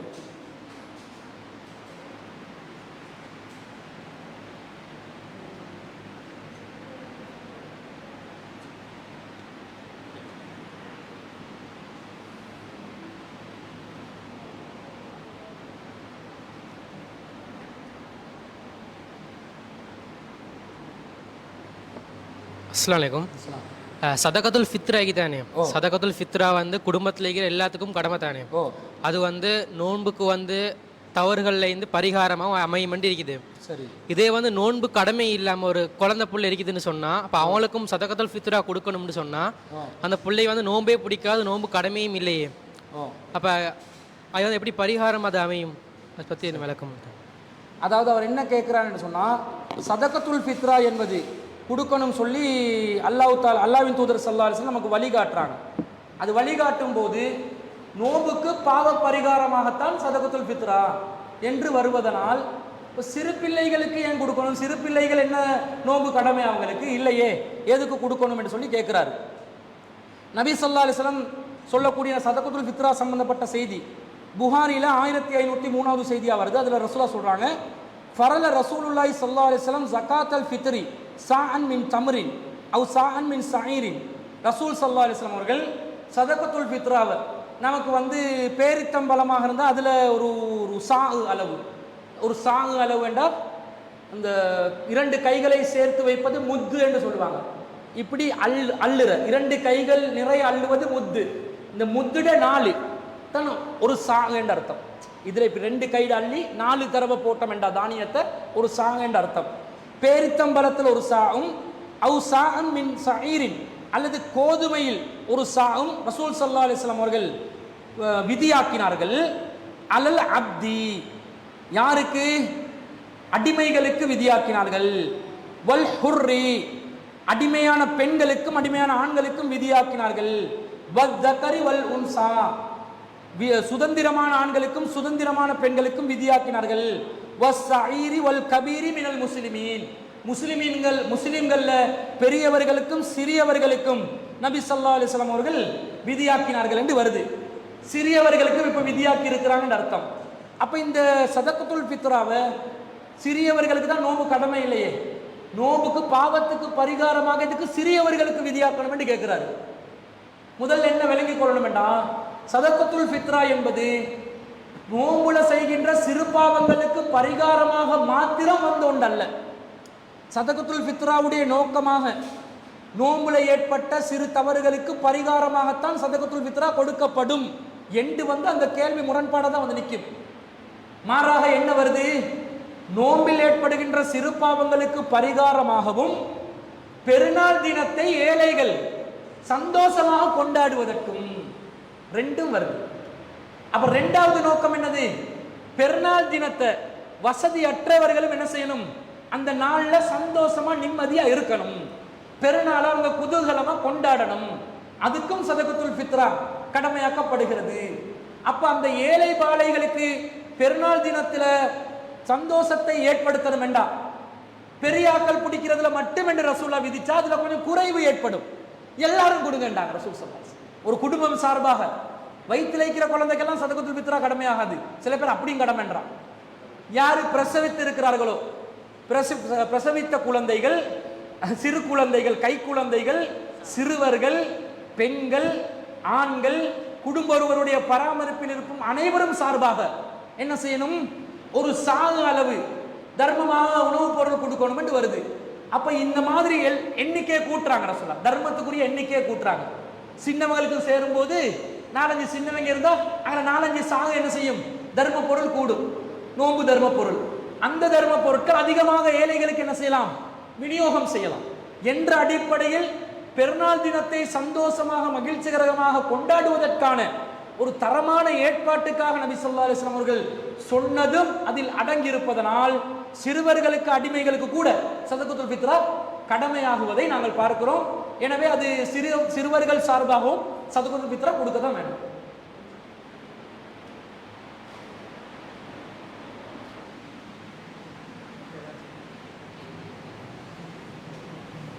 அடுத்த கேள்வி பெண்கள் தரப்புல.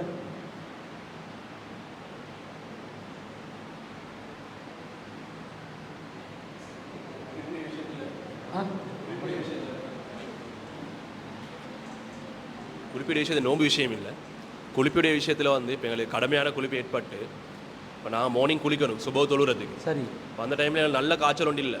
நார்மலாக எங்களுக்கு ஒரு சளி காய்ச்சலோ பீனஸ் அந்த மாதிரி ப்ராப்ளம் இருக்கிறவங்க அந்த டைமில் எப்படி செஞ்சுக்கிறேன்? குளிக்காமல் பொடியை வாஷ் பண்ணிட்டு தைமம் செய்கிறதா, இல்லாட்டது சாதாரண காய்ச்சல் இருந்தால குளிச்சுட்டே காய்ச்சலை பொறுத்து அதுக்கு மெடிசின் செய்கிறதா? சரி. அதாவது அவர் என்ன கேட்கிறாருண்டா, ஒருத்தருக்கு குளிப்பு கடமையாகுது, சுபுஹ் தொழுகையில் அவர் குளித்து விட்டு தான் தொழ வேண்டுமா அல்லது தயமம் செய்து தொழலாம் என்ற வரக்கூடிய சலுகையை எந்த நிலையில் பயன்படுத்துவது? சாதாரண காய்ச்சல், சாதாரணமாக ஒரு பீனஸு, சாதாரணமாக ஒரு சளித்தடுமல் இருக்கக்கூடிய நிலையில தயமம் செய்வதா அல்லது கடுமையான குளிர், கடுமையான காய்ச்சல், கடுமையான நோய் இந்த மாதிரி சூழ்நிலையில அவங்க தயமம் செய்யறதான்னு கேட்குறாங்க. அப்ப நபி ஸல்லல்லாஹு அலைஹி வஸல்லம் அவர்கள் குளிப்புக்கு பதிலாக தயமம் செய்வதை அனுமதித்திருக்கிறார்கள் என்றது நாங்கள் பார்த்துருக்கிறோம். அப்ப எந்த நிலையில எந்த சந்தர்ப்பத்தில் என்றத அந்த செய்தியில வரக்கூடிய அந்த இளைஞர் சொல்றார். அல்லாஹ் எங்களையே நாசமாக்கி கொள்ளக்கூடாது என்று சொல்கிறானே, எங்களையே அழிச்சு கொள்ளக்கூடாது என்று சொல்கிறானே, அப்ப நான் எங்களுடைய கரங்களால் என்னையே நாசமாக்கி கொள்ளக்கூடாது என்பதற்காகத்தான் நான் குளிக்கவில்லை, தண்ணீரால் தயமம் செய்தேன் என்கிறார். அப்ப ரசூல் அதை தான் அனுமதிக்கிறார். என்ன விளங்குது? ஒருத்தருக்கு குளிப்பதனால் கடும் பாதிப்பு ஏற்படும், கடுமையான சிரமம் ஏற்படும் என்று இருக்கும் பொழுதுதான் அவர் என்ன செய்யணும்? தயமம் என்றதை பயன்படுத்தி கொள்ளலாம். சோம்பேறித்தனத்துக்கு குளிக்காம இருக்கிறதுக்கு சில பேருக்கு பீனஸ் என்றது இருக்கும். அவங்களுக்கு விடிய காலத்துல குளிரான நேரத்துல பனி கொட்டும் நேரத்துல குளிக்கிறது கண்டிப்பா அவங்களோட பீனஸ் அதிகரிக்க வைக்கும். குளிக்கிறதுனா குளிச்சோடனே செத்துருவேன் என்ற அர்த்தமும் இல்லை. குளிப்பதனால் இருக்கும் நோய் அதிகமாகும். சில பேர் ஆஸ்மா நோயில் இருப்பாங்க, மூச்சு இழுக்கிறதுக்கு கஷ்டமா இருக்கும், மூச்சு எடுக்கிறது கஷ்டமான நோய். அவங்களுக்கெல்லாம் நீங்க சுபவுல போயிட்டு குளிக்கன்னு சொன்னா குளிக்கலுமா? குளிச்சா அவங்களோட இழப்பு எண்ணுவாங்க தானே, இழப்பு நோய் அது கூடிடும், மூச்சு திணறலாம் ஏற்பட்டுரும். அப்படி லேட்டாகி குளிச்சா அவங்க சாதாரணமா இருப்பாங்க. பகல் நேரத்தில் அல்லது சுடு தண்ணி வச்சு குளிக்கணும், குளிர் இல்லாத பனி இல்லாத நேரமா இருக்கணும், கடும் பயங்கரம் இருக்கணும் என்றது அர்த்தமும் இல்லை. சர்வ சாதாரணமா சில பல காரணங்களை சொல்லி குளிக்கணும் என்ற அர்த்தமும் இல்லை. நியாயத்தை பார்க்கணும், மனசாட்சிப்படி பார்க்கணும். இந்த நேரத்தில் நான் குளிப்பதனால் என்னுடைய நோய் அதிகரிக்கும், எனக்கு அழிவு ஏற்படும் என்ற நியாயம் இருந்தா அது செத்து உடனே செத்து மடிவேன் என்ற அர்த்தம் இல்லை. இருக்கிற நோய் கூடும், இல்லாம நோய் இன்னும் நீடிக்கும், எனக்கு சிரமம் ஏற்படும், மூச்சு திணறல் ஏற்படும், என்னுடைய சளி பிரச்சனை நீங்காது, டாக்டரே எனக்கு மருத்துவ ரீதியாக சொல்லியிருப்பான் ஆலோசனை, நீங்க காலை பொழுதுல குளிக்க வேணாம், குளிக்கிறதா இருந்தா நீங்க பகல் நேரத்தில் குளிங்க, ஒரு 11 மணி 12 மணி அளவுல சூரியன் உச்சிக்கு வர்ற நேரத்தில் குளிச்சாதான் நல்லா இருக்கும் என்னெல்லாம் அட்வைஸ் பண்ணுவாங்க. அதெல்லாம் கருத்தில் கொண்டு விளங்கணும். நான் சுபுவுடன் குளிப்பதனால், சுபு நேரத்தில் குளிப்பதனால், குளிரின் காரணமாக, பனியின் காரணமாக, தண்ணீரின் காரணமாக எனக்கு இருக்கும் நோய் அதிகரிக்கும் என்ற நிலை நம்முடைய மனசாட்சியை வச்சு தீர்மானித்து நம்ம முடிவெடுக்கணும். உள்ளங்களை அறிந்தவன் அல்லாஹ். வல்லாஹு அலமு பிதாத்தி சுதூர். உள்ளங்களில் உள்ளதை அல்லாஹ்வே நன்கு அறிந்தவன். நாங்க சோம்பேறித்தனத்துக்கு, விளையாடுறதுக்காக, மார்க்கத்தில் உள்ள ஒரு லூப்பொட்டை பயன்படுத்துறதுக்காக வேலை செஞ்ச வேண்டாம். இன்னமல் அமாலு பின்னியா, எண்ணங்களை பொறுத்து தான் செயல்கள் அமையும் என்ற வகையில் அல்லாஹ் மறுமையில் அதை பிடிச்சு கொள்வான் என்ற அந்த விஷயத்தையும் கருத்தில் கொண்டு நியாய உணர்வோடு மனசாட்சிப்படி நாங்கள் அந்த விஷயத்தில் நடந்துக்கிறோம். கொஞ்சம் ஞாபகம் சவுண்ட் கொஞ்சம் ரெக்கார்ட் பண்ணுறீங்க தானே. தயமத்துடைய விஷயத்தில் நான் என்னோட ஸ்கூல் ஃப்ரெண்ட்ஸோட கேள்விப்பட்டீரன். இந்த இமாம் மாலிக்கு அவங்க சொல்லிடுறேன், அது உண்மையான எனக்கு தெரியா. செவத்துக்கு பின்னிக்கிற புழுதியில் அந்த தாய்மம் செய்வாங்க. அதெல்லாம் மார்க்கத்தில் ஈக்குதா? சுத்தமான மண்ணில் செய்யணும்னு தானே இருக்கு. சிலவங்க அந்த டஸ்ட்டில் செய்யணும் அப்படின்னு இருப்பாங்க. அது எப்படி? அதாவது அவர் என்ன கேட்குறாருண்டா, தயமம் செய்யும் போது சுத்தமான மண்ணைத்தான் தொடணும் என்று அல்லாஹ் சொல்கிறான். ஆனால் சில பேர் செவத்துலலாம் என்ன செய்கிறாங்க, செவத்தில் தூசெல்லாம் தடவி கொண்டு தயமம் செய்கிறாங்க. இது இமாம் மாலிக் ரஹ்மத்துல்லா சொன்னதாகலாம் சொல்கிறாங்க. இது சரியானு கேட்குறாங்க.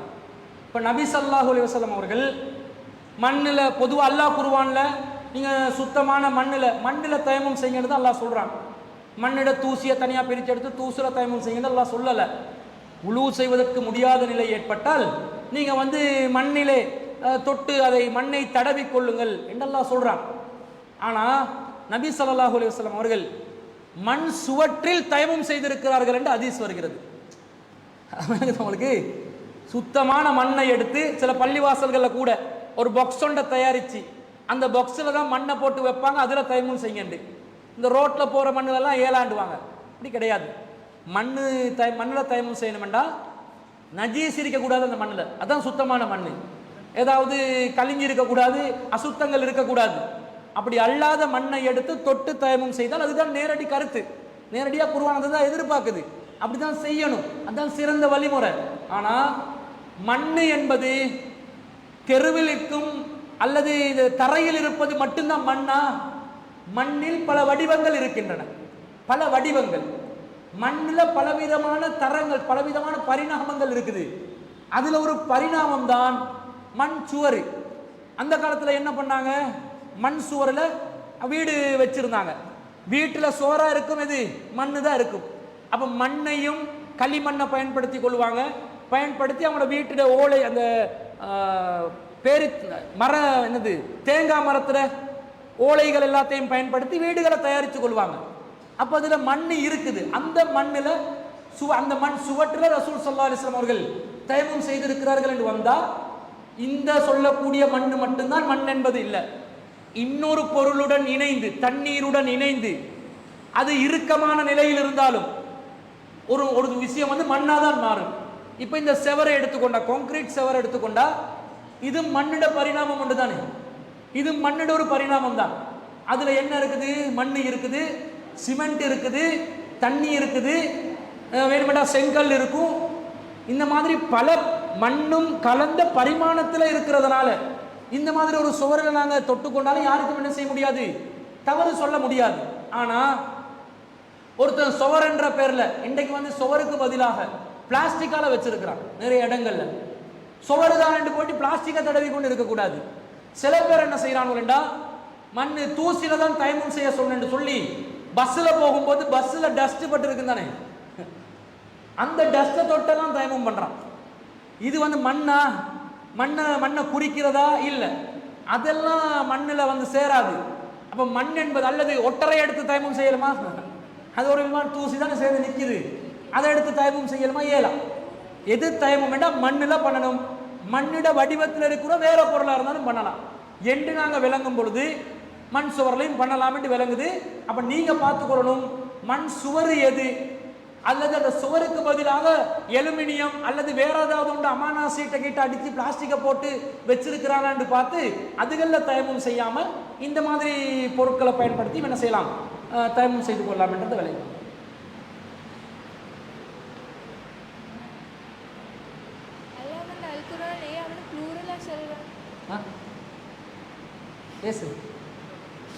அதான் வந்து அல் குர்ஆன்ல ஏன் அவன் ப்ளூரலா சொல்றான் அப்ப யக்கட முதுகட துன்னெமு அந்த நாங்க ப்ளூரலா நாங்க சொல்றாங்க.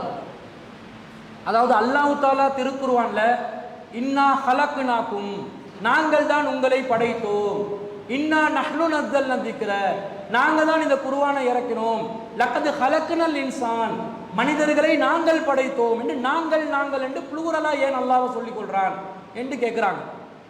அதாவது பொதுவாக ஒரு மொழியில இருக்கக்கூடிய ஒரு வழக்கம் தான் தனிமையிலும் எடுத்து பேசலாம், பன்மையிலும் எங்களை குறித்து பேசலாம். பொதுவாக அந்த பழக்கம் வந்து மொழியில உள்ளது. அல்லாஹ் நாங்கள் என்று சொல்வதனால அல்லாஹ் பன்மையானவன் என்று இல்லை. குர்ஆன் ஆணித்தரமாக குல் ஹுவல்லாஹு அஹத் 112வது அத்தியாயத்தில் 1வது வசனத்துல சொல்லுங்கள் அல்லாஹ் என்றாலே, குல் ஹுவல்லாஹு அஹதுக்கு என்ன மொழிபெயர்ப்பா நபியே சொல்லுங்க, ஹுவல்லா அல்லாஹ் என்றாலே அஹத் ஒருவன் தான்.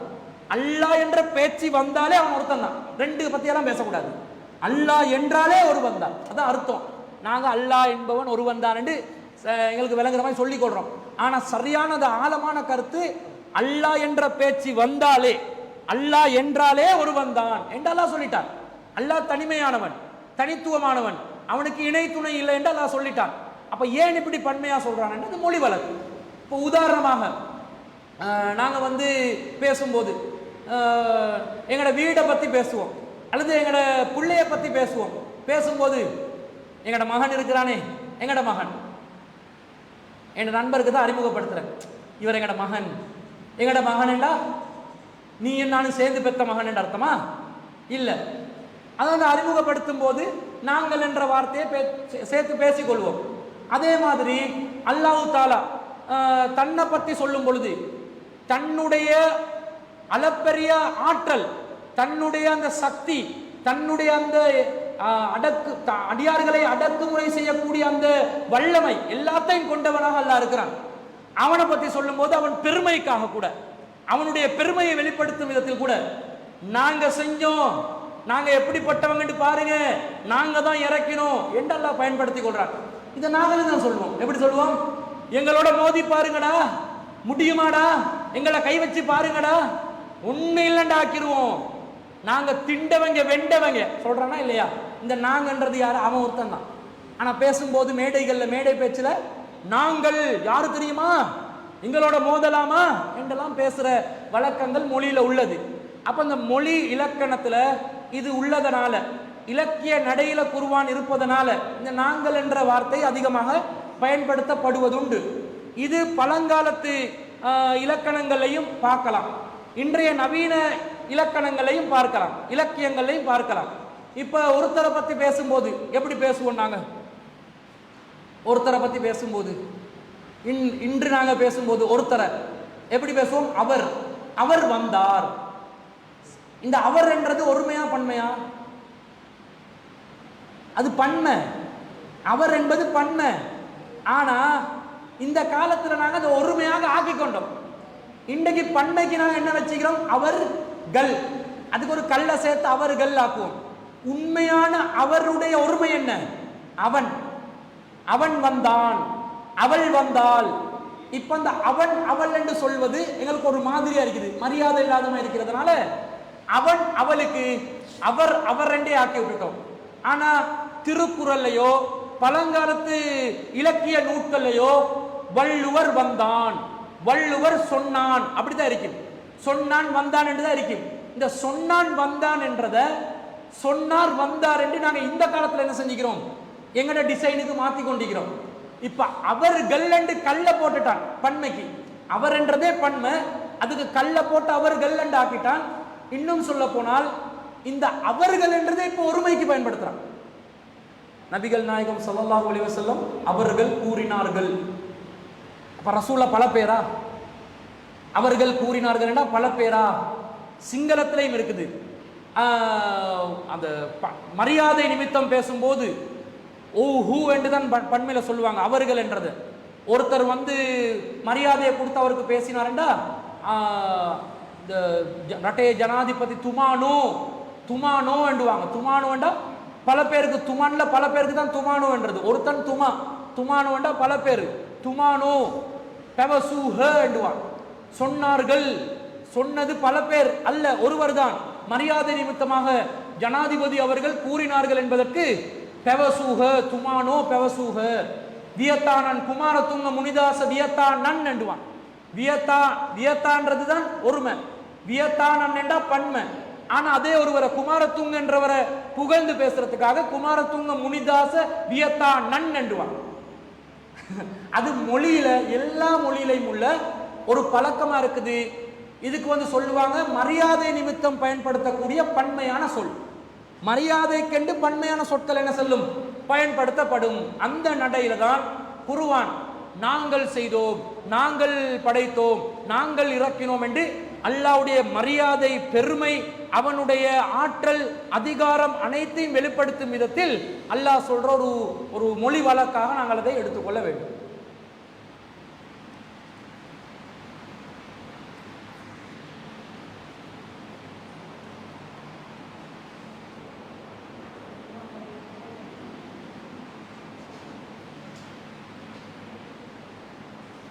மதுபானம் பாவிச்சு 40 நாளைக்கு தொழுவை செய்கிறது நீங்கள் அதே மாதிரி நோன்புக்கும் நோன்பு செய்கிறதா இல்லை, அதாவது மதுபானம் யார் அருந்துறாங்களோ இந்த 40 நாள் தொழுகை சேராதுன்னு இருக்கிற மாதிரி நோன்புக்கும் அது பொருந்துமான்னு கேட்குறாங்க.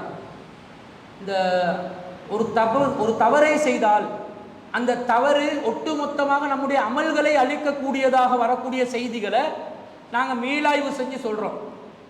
ஒருத்தர் மதுபானம் அருந்துறாரு, அருந்துவதால் அவருடைய 40 நாள் தொழுகை பாலா போகும்னா தொழுகை இல்லாமல் போகுது, அழிஞ்சு போகுதுன்னு அர்த்தம். தொழுதாலும் தொழுவதாக ஏற்றுக்கொள்ளப்படாது, தொழுததாக கருதப்படாது. இது என்ன செய்து ஒரு கெட்ட செயல் ஒரு நல்ல செயலை அழிக்குது. இது எதுக்குரியது? சிறுக்குரியது தானே. அல்லாஹ் தஆலா சிறுக்க தானே சொல்றான். லைன் நஸ்ரக்த, நபியை நீங்கள் இணை கற்பித்தால் லயஹ்பத்தன் அமலுக்க, உங்களுடைய நல்லமல்களை நான் அழித்து விடுவேன். அப்ப சிறுக்கு செஞ்சால்தான் நல்லமல்கள் அழியும். சிறுக்கு அல்லாத நிலையில் உள்ள பாவங்களுக்கு நல்லமல்கள் அழியுமா என்று கேட்டால் அழியாது. மதுபானம் அருந்துவது தப்பு தான், சிறுக்காது, பாவம் தான். சிறுக்கு செஞ்ச பாவமா? அவர் சிறுக்கு செய்யலையே, ஏன் அவருடைய தொழுகை அழிஞ்சு போகுது? அழிஞ்சு போறது நியாயம் இல்லையே. சிறுக்கு செய்தால்தான் தொழுகை அழியும் என்று, சிறுக்கு செய்தால்தான் அமல் அழியும் என்று அல்லாஹ் ஒரு விதியை சொல்ல, இல்லை ஏனைய பாவங்களுக்கும் தொழுகை அழியும் என்று சொன்னா, அமல் அழியும் என்று சொன்னா, சிறுக்குடைய சம அந்தஸ்து மதுபானத்துக்கு கொடுத்ததா வருது? அப்படி இல்லை. இந்த மாதிரி கருத்துல வரக்கூடிய எந்த செய்தியா இருந்தாலும், ஒரு பாவத்தை செய்தால் அமல் அழியும் என்ற கருத்துல வரக்கூடிய செய்திகளை, கருத்து குழப்பம் இருப்பதனால் அந்த செய்திகளை நாங்கள் இடைநிறுத்த சொல்றோம். ஏனென்றால் அல்லாஹ் குர்ஆன்ல சிறுக்குக்கு தான் நல்ல அமல் அழியும் என்று சொல்லிட்டான். சிறுக்குக்கு தான் நல்ல அமல் அழியும் என்று சொன்னா அது அல்லாதவைகளுக்கு அப்படி ஏற்படாது என்று அர்த்தம். அப்ப அந்த அர்த்தத்துக்கு மாற்றமாக, அந்த குர்ஆன் வசனத்துக்கு அடிப்படைக்கு மாற்றமாக அமல்கள் எல்லாம் அழிஞ்சு போகும் என்ற மாதிரி கருத்துல வரக்கூடிய செய்திகளை நாங்கள் ஏற்றுக்கொள்ளல. அது குர்ஆனுக்கு மாற்றமான செய்தியா சொல்றோம். இது மதுபானம் விஷயத்துக்கு அதுக்காக மதுபானம் குடிக்க சொல்லி சொல்லல, அது ஹராம் தான். ஒரு தடவை மதுபானம் அறிந்து வந்தால் கசையடி கொடுக்கணும். எத்தனை கசையடி? 80 கசையடி. திருப்ப குடிச்சு வந்தா திருப்ப கசையடி. திரும்ப குடிச்சு வந்தா அவருக்கு மரண தண்டனைண்டாங்க ரசூல் ஸல்லல்லாஹு அலைஹி வஸல்லம். அவ்வளவு கடுமையான ஒரு பாவம் தான். ஆனால் அமல் அழிஞ்சி போகும் என்று வரக்கூடியது நாங்கள் ஏற்றுக்கொள்ளல. இது மதுபானம் செய்திக்கே எப்படி ஏன்னா நோம்புக்கு குறிப்பிடப்படவே இல்லை. இதை நோம்பு பிடிச்சி ஒருத்தர் மதுபானம் அருந்தினாலோ அல்லது தப்பு செஞ்சாலும் அவருடைய நோம்பும் இல்லாமல் போகும், அல்லது மதுபானம் அருந்தினவற்ற நோம்பும் சேர்த்து இல்லாமல் போகும் என்று வரவே இல்லை ஹதீஸ்ல. வந்ததே கேள்விக்குறியா இருக்குது. வராததை பற்றி நாங்கள் கவலைப்பட வேண்டிய அவசியம் இல்லை. புரிஞ்சுட்டோம்?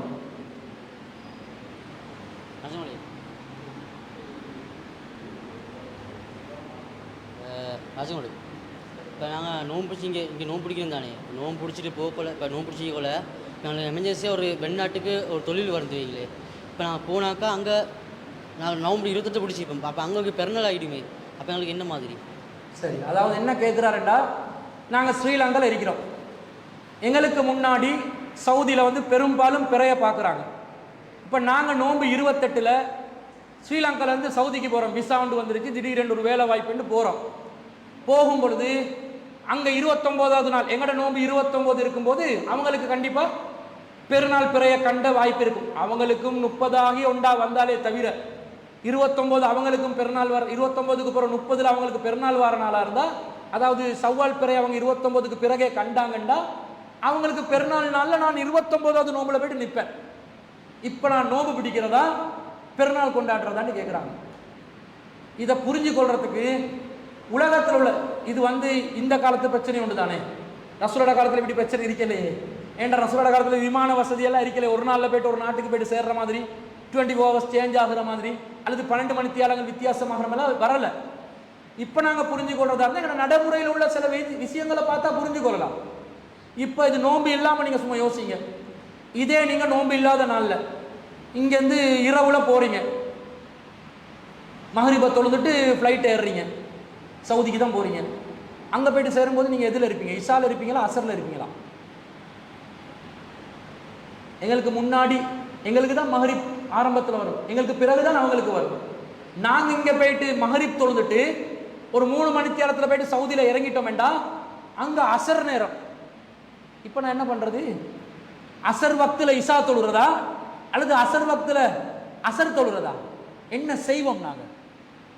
இல்லை நான் அசர் ஸ்ரீலங்காவில் தொழுந்துட்டேன், சவுதியில் சொல்கிறதுக்கு அசர் என்ன எனக்கு இல்லை, எனவே நான் தொழ மாட்டேன்ற முடிவுக்கு வருவேன். நான் என்ன செய்வேன்? புரிஞ்சு கொள்றதுக்காக கசரு ஜம்மு செஞ்சு கொள்ளலாம், பயணத்தில் ஒரு மெட்டர் ஆகாது. புரிஞ்சு கொள்றதுக்காக என்ன பண்ணுவேன் அந்த நேரத்தில்? அல்லது இன்னும் புரிஞ்சு கொள்றதா இருந்தா, நீங்கள் இங்கேருந்து இஷா தொழுந்துட்டு போகிறீங்க அமெரிக்காவுக்கு, 12 hour வித்தியாசம், கிட்டத்தட்ட ஃப்ளைட்டில் போகும்போது 12 மணித்தியாலம் வந்துடும். இங்கேருந்து மஹ்ரிபில் கிளம்புறீங்க, அங்கே போனால் சுபு நேரத்தை நீங்கள் அடைஞ்சு கொள்றீங்க. இப்போ என்ன பண்ணுறது?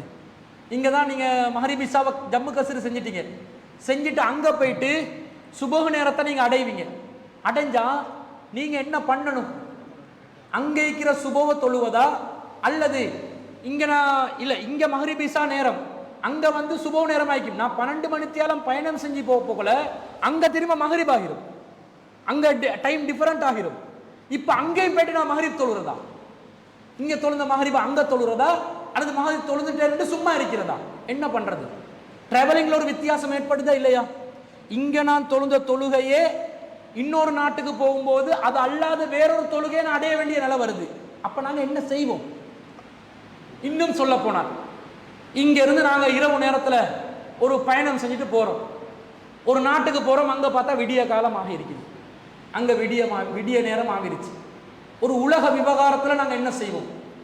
இங்கே நைட் டைம் ஆகினதுனால என்னுடைய தாய் நாட்டில் தற்போது இரவு 10 மணி ஆகுவதனால் நான் வேறொரு நாட்டுக்கு காலை 10 மணி ஆகி இருந்தாலும் நான் எப்போது வேலைக்கு போவேன் தெரியுமா? ஏண்ட நாட்டு டைம் படி காலை 10 மணி ஆக காட்டும், இன்னும் 12 மணித்தியாலம் இருந்துட்டு தான் வேலைக்கு போவேன்னு சொல்லலுமா? ஏலா விலகிச்சு உங்களுக்கு. இங்கே இரவு 10 மணி ஆகுது, அங்கே போயிட்டு சேர்ந்த விடிய 10 மணி ஆகுது. தாய் நாட்டில் உள்ள டைம் இரவு 10 மணி, நான் இப்போ சேர்ந்த நாட்டில் டைம் காலையில் 10 மணி. வேலைக்கு போக வேண்டிய நேரம், எனக்கு ஜாப் ஆப்பர்ச்சுனிட்டி தான் கிடைச்சிக்குது, போக மாட்டேன். ஏன்? நான் ஸ்ரீலங்கனில் பகல் 10 மணி, காலைல 10 மணி எத்தனை மணிக்கு வருதோ அப்போதான் இங்கே வேலைக்கு போவேன்டா அவன் மூடிட்டு போகிற டைம். அப்போ நான் ஆட்டோமேட்டிக்காக சேஞ்ச் ஆகி கொள்கிறேன், அந்த காலத்துக்கு ஏற்ற மாதிரி மாறிக்கொள்கிறேன் என்ற மாதிரி நோன்பு விஷயத்திலே மாறிக்கொள்கிறேன். என்ன செய்யணும்? அங்கே போனால் அங்கே பெருநாள் தொழுந்து கொண்டு இருந்தால் பெருநாள் தினத்தில் ரசூல் ஸல்லல்லாஹு அலைஹி வஸல்லம் நோன்பு பிடிக்கிறத ஹராமாக்கிட்டாங்க. ஹராமாக்கினா நான் அங்கே போயிட்டு பெருநாள் தொழுறதா நோன்பு பிடிக்கிறதா? பெருநாள் தான் தொழணும். ஆனால் என் நோன்புடைய எண்ணிக்கை குறையுது. எத்தனாவது? 28 தான். அங்கே நான் பெருநாள் தினத்தில் நோன்பு பிடிச்சாதான் 29. பெருநாள் தினத்தில் பெருநாள் நான் கொண்டாட்டினா என் நோன்பு 28 மாறுது. ஒரு நோன்பு எனக்கு மிஸ் ஆகுது. என்ன பண்ண? கலா செய்ய வேண்டும். ஏன்னா நோன்பு எத்தனை பிடிக்கணும்? குறைந்தது 29 பிடிக்கணுமா இல்லையா? அப்போ நான் 28 தானே பிடிச்சிருக்கிறேன். அப்போ ஒரு நோன்பு எனக்கு மிஸ் ஆகிச்சா இல்லையா? அதுக்கு காரணம் அறிவியலில் ஏற்பட்ட மாற்றம்.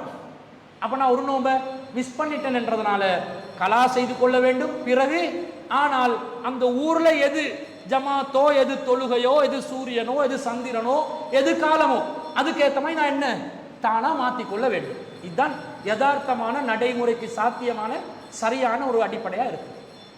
இதே நிலைமை 31 மாறிதுன்னு சொன்னேன். அதே ஊரில் 30 நோன்பு வருது. ஏற்கனவே நான் அவன்கிட்ட பிடிச்சிட்டு வந்திக்கிறோம். இப்போ நான் அந்த இதில் தாக்க போனால் 31 நோம்பா மாறப்போ சந்தர்ப்பத்தில் 31 வந்தால் நான் என்ன செய்யணும்? பெருநாள் தினத்தில் அவங்கள்ட்ட நான் அந்த ஊருக்கு போகிறேன், அவங்க நோம்பில் இருக்கிறாங்க. நோம்பில் இருக்கிறன்ற அடிப்படையில் நானும் நோம்பு பிடிக்கணும். இப்போ நான் ஸ்ரீலங்காவில் 30 நோம்பை பூர்த்தி செஞ்சிட்டேன். நான் இப்போ போகிறேன் ஜப்பானுக்கு போகிறேன், கிழக்கில் உள்ள ஒரு நாட்டுக்கு போகிறேன், மேற்கில் இல்லை கிழக்கில் உள்ள நாடு. அவங்க எங்களுக்கு என்ன செய்ய, நான் 29லேருந்து போகிறேன்னு அவங்க எங்களுக்கு நாட்களை அடைந்து கொள்வார்கள். நான் 29 அங்கே போய் நிற்கும் போது அவங்களுக்கு புற பார்க்குறாங்க, புற விலங்கலை. அவங்க என்ன செய்கிறாங்க, நான் 30 போகிறேன், அவங்க புற பார்க்குறாங்க 29, அவங்களுக்கு புற விலங்கலை. அவங்க என்ன செய்கிறாங்க, அவங்க 30 பூர்த்தி செய்கிறாங்க. இப்போ நான் அந்த நாட்டுக்கு போனால் அவங்க 30 நோம்பு பூர்த்தி செய்கிறாங்க, நானும் இங்கே 30 பூர்த்தி செஞ்சு வந்திருக்கிறேன். இப்போ அவங்களோட நாட்டுப்படி நான் மாறணும், என்ன செய்ய வேண்டி வரும், 31 நோம்பு பிடிக்க வேண்டி வரும். இஸ்லாத்தில் 31 நோம்பு இருக்குதா? மாதம் என்றால் ரசூல் என்ன சொன்னாங்க, இப்படி இப்படி இப்படி காட்டினாங்க. 29 தான், அதிகபட்சம் 30. மேகமூட்டம் ஏற்பட்டால் 30 பூர்த்தி செய்கின்றாங்க. இப்போ 30 என்றது வந்த பிறகு நோம்பு என்பது எனக்கு இல்லை என்றாகும். ஆனால் அந்த நாட்டுக்காரன் 30வது நோம்பு பிடிச்சு கொண்டிருக்கிறான். இப்போ ரசூலாவுடைய இந்த ஹதீஸ் பிரகாரம் நான் 30 தாண்டி 31வது நோம்புக்கு போக இயலாது. நான் இப்போ என்ன செய்யணும், அந்த நாள் நோம்பு பிடிக்காம இருக்கணும். நோம்பு பிடிக்காம இருந்து என்ன 30 நான் பூர்த்தி செஞ்சிட்டேனே, 31 அவங்களோட நாட்டுக்கு ஏற்றமா எனக்கு மாற இயலாது, நபி வழிக்கு மாற்றமா போகுமே. அதனால நபி வழி என்னை தடுப்பதனால நான் 30 பிடிச்சதை அப்படியே பூர்த்தி செஞ்சு முடிச்சுட்டு அவங்க 30 பிடிக்கிறத நான் பிடிச்சு கொள்ளாம அந்த நாள் நோம்பு பிடிக்காம இருந்துட்டு அவங்க அடுத்த நாள் பெருநாள் திடலுக்கு போகும்போது நானும் என்ன செய்யணும், பெருநாள் திடலுக்கு போகணும். இப்போ அந்த வாகன கூட்டத்தார் வர்றாங்க தானே, நேற்று மாலை நாங்கள் பிறை பார்த்தோம் என்று வராங்க. ராயினல் ஹிலாலத்த பில் அம்சி, நேற்று சாயங்காலம் நாங்கள் பிறை பார்த்தோம் என்று சொல்லி வராங்க ரசூல வாகன கூட்டத்தார். ரசூல்லா அவங்களுக்கு என்ன சொன்னாங்க, ரசூல்லா அவர்களுக்கு கட்டளையிட்டார்கள், அவர்களுடைய நோன்பை விடுமாறும், நாளைய தினம் அவர்களுடைய திடலுக்கு செல்லுமாறும் ரசூல் அவர்களுக்கு கட்டளையிட்டார்கள் என்று வருது. விஷயத்தை கவனிங்க, அவங்க பிறைய பார்த்துட்டு 29வது நாள்ல பிறைய பார்த்துட்டு வராங்க. சரியென்று அவங்க சவ்வால் இருக்கிறாங்க. அவங்க என்ன செஞ்சு வந்திருக்கிறாங்க, நோம்பு பிடிச்சு கொண்டு வந்திருக்கிறாங்க, 30வது நோம்பு பிடிச்சிட்டு வந்திருக்கிறாங்க. வரும்போது ரசூல் அவர்களுக்கு என்ன கட்டளையிட்டாங்க, நோம்பை விட்டுருங்க, நீங்க இந்த நாள் சரியெண்டா பெருநாள் கொண்டாடி இருக்கணும், நீங்க பெருநாள் கொண்டாடாம நோம்பு பிடிச்சு கொண்டு இருந்திருக்கிறீங்க, அதனால நோம்பை விட்டுட்டு அவர்களுடைய முசல்லாக்கு நாளைக்கு போக சொல்றாங்க. அதாவது 29 நோம்பு பிடிச்சு அடுத்த நாள் பெருநாளாக இருந்து பெருநாள் கொண்டாட முடியாத சூழல் வந்தால் நோம்பை விட்டுட்டு அதுக்கு அடுத்த நாள் என்ன செய்யணும், திடலுக்கு போகணும் என்று இதுல விளங்குதா இல்லையா? இந்த ஹதீஸ் வழிகாட்டுதா இல்லையா? இதே நிலத்தானே இங்க 30 பூர்த்தி செஞ்சு போனவன் ஜப்பானுக்கு போகும்போது ஜப்பான்ல அவங்க 30 பூர்த்தி செஞ்சா 31 ஆகும்போது நோம்பை விட்டுட்டு அதுக்கு அடுத்த நாள் என்ன செய்யணும், திடலுக்கு போகணும் என்று மெச்சாகுதா இல்லையா? மெச்சாகுது என்றதையும் பார்க்கணும். வீடியோ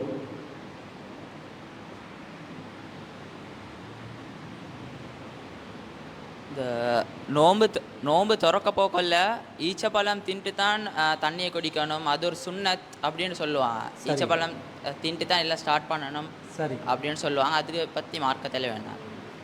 அதாவது நல்ல கேள்வி, இது தெரிஞ்சு கொள்ளணும். நோம்பு திறக்கும் போது ஈச்சப்பழத்தை தான் நாங்கள் பிஸ்மில்லாண்டு சாப்பிட்டு நோம்பு திறக்கணும் என்று சொல்லி வழிகாட்டி இருக்கிறாங்க. பரவலாக அதை தான் முஸ்லீம்கள் காலாகாலமாக செஞ்சு வர்றாங்க. ஆனால் நபி ஸல்லல்லாஹு அலைஹி வஸல்லம் அவர்கள் இந்த நோம்பு திறக்கும் போது எந்த உணவை சாப்பிட சொல்லி சொன்னாங்களோ அந்த உணவு சம்பந்தமாக வரக்கூடிய செய்தி பலவீனமான செய்தியாக இருக்குது. நபி ஸல்லல்லாஹு அலைஹி வஸல்லம் அவங்க சொல்கிறாங்க, ஒரு செய்தி திருமிதியில் 658வது செய்தியாக வருது, இதான் அஃப்தர அஹதுக்கும் ஃபல் யுஃப்திர் அலா தம்ரி, உங்களை யாராவது நோம்பு திறக்கிறதா இருந்தால் பேரித்தம்பலத்தை கொண்டு நோம்பு திறங்கள். ஃபஇன்னஹு பரக்கா, அதில் பரக்கத் இருக்குது. ஃபஇல்லம் யஜித் தம்ரன், பேரிச்சபலம் கிடைக்காவிட்டால் ஃபல் மாஇ, தண்ணீரை கொண்டு நீங்கள் நோம்பு திறங்கள். ஃபஇன்னஹு தஹூர், அது சுத்தமானது என்று வரக்கூடிய ஒரு செய்தியை வச்சு தான் ஈச்சபலத்தை கொண்டு நோம்பு திறக்கிறோம். ஆனால் இந்த செய்தி பலவீனமான செய்தி. வடை போச்சா, ஈச்சபலமும் போச்சா, முஸ்லீம் கலாச்சார திணைக்களம் இந்த ஈச்சப்பழத்தை வச்சு தானே வேலை காட்டி கொண்டு இருந்தாங்க. ஒவ்வொரு பள்ளிவாசலுக்கு இத்தனை கிலோ கொடுக்கணும், அத்தனை கிலோ கொடுக்கணும், ஈச்ச பழத்தை வச்சு தான் நோன்பை திறக்கணும், ஈச்ச பழம் இல்லாட்டி அதுக்காக பெரிய போராட்டமெல்லாம் நடத்துறாங்க சில பேர். ஒரு பள்ளி வாசலுக்கு எத்தனை கிலோ கொடுப்பது ஒழித்து இருக்கிறார்கள். இதை நான் விடமாட்டேன், அடிப்படை உரிமை மீறல் வழக்கு தாக்கல் செய்வேன்.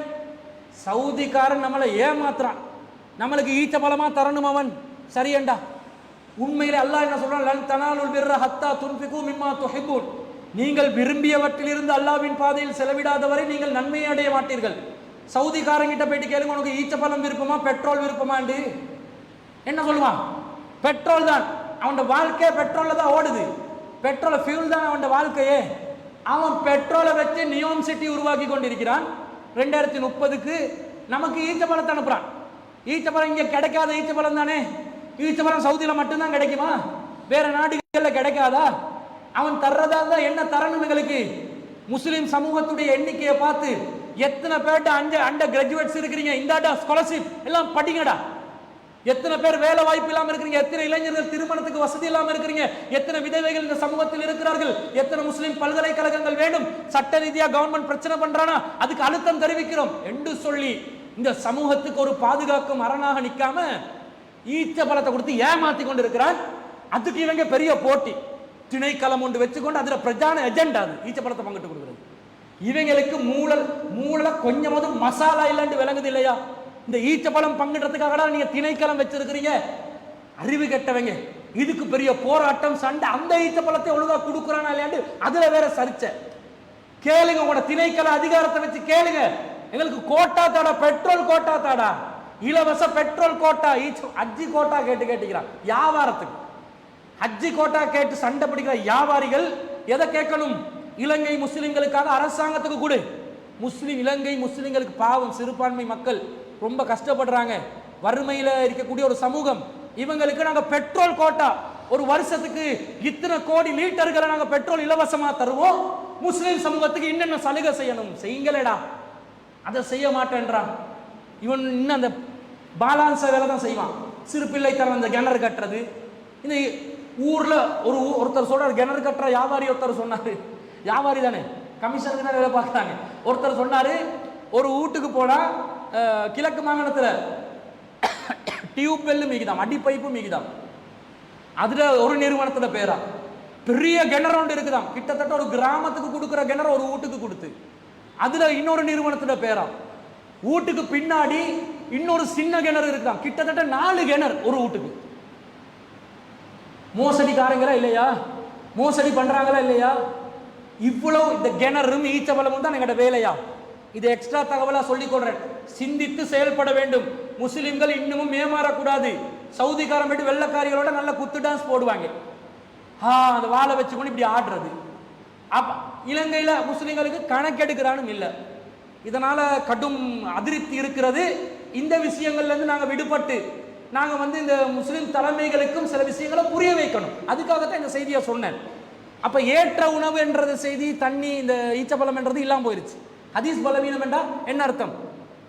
அந்த செய்தி ரசூல்லா சொன்னாங்களா இல்லையான்னு சந்தேகம். ரசூல்லா சொன்னாங்களா இல்லையான்னு சந்தேகம் வந்தா நாங்க எதை எடுக்கணும்?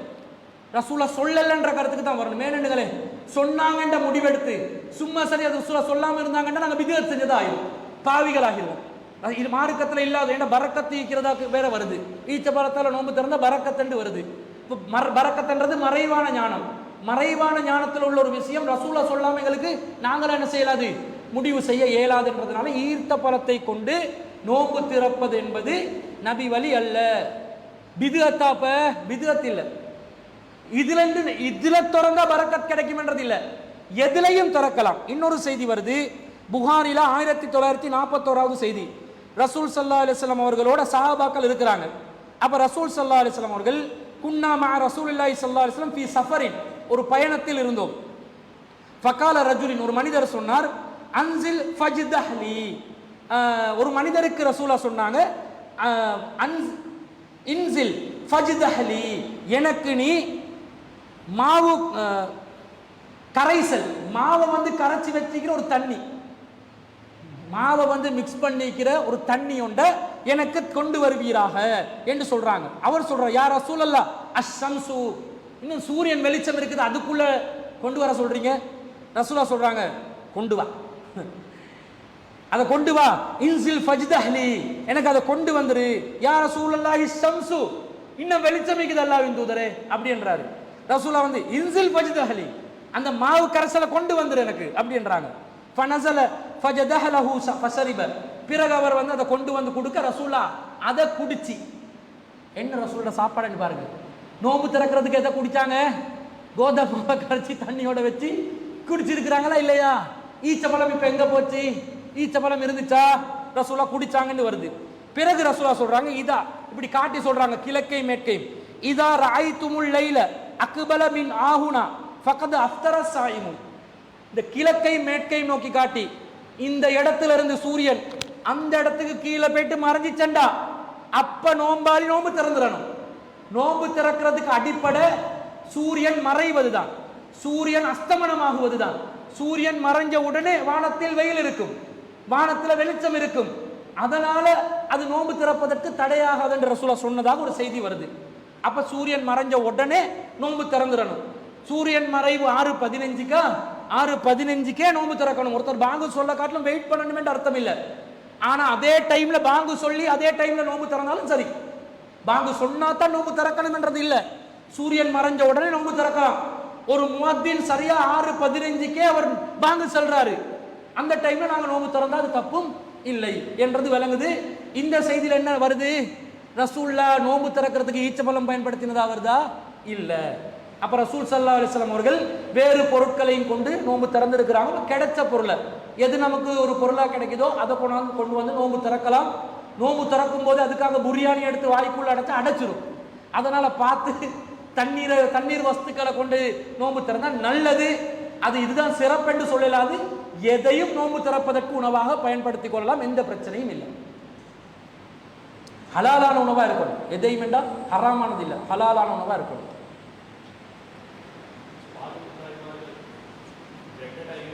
ஓ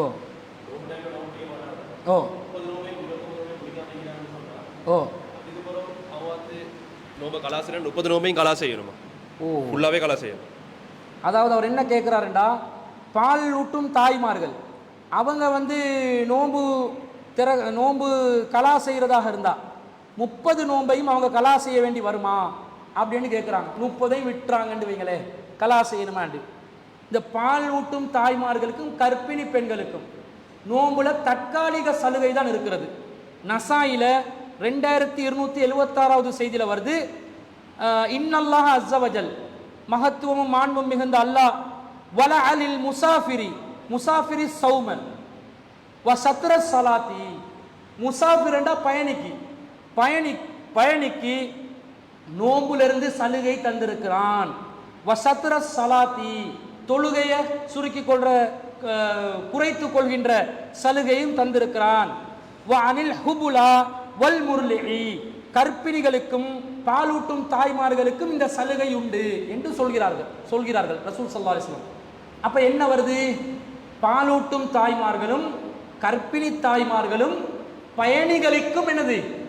நோம்ப தற்காலிகமா விடுறதுக்கு சலுகை. நிரந்தரமா விடலாமா? பயணி நிரந்தரமா விடலாமா? விட முடியாது. பயணிக்கு என்ன சட்டம்? ஃபமன் கான மரீலன் அவ் அலா சஃபரின் ஃபஇத்தத்துன் மின் அய்யாமின் உஹர், உங்கள நோயாளிகளாக இருப்பவர்கள், பயணிகளாக இருப்பவர்கள் வேறு நாட்களில் நோன்பு நோற்றுக்கொள்ள வேண்டும். பயணிக்கு வேறு நாட்கள் மாதிரி இங்க 3 பேர் சலுகை அளிக்கப்படுறாங்க. யார் யாரு? பயணிகள், கர்ப்பிணி தாய்மார்கள், பாலூட்டும் தாய்மார்கள். அப்ப கர்ப்பிணி தாய்மார்களும் பாலூட்டும் தாய்மார்களும் பயணிகளை போன்று வேறு நாட்கள் என்ன செய்யணும்? நோன்பை நோட்க வேண்டும். சில பேர் என்ன பண்றாங்கடா, கர்ப்பிணி தாய்மார்களும் பாலூட்டும் தாய்மார்களுக்கும் நிரந்தர சலுகை ஃபத்வா கொடுக்குறாங்க.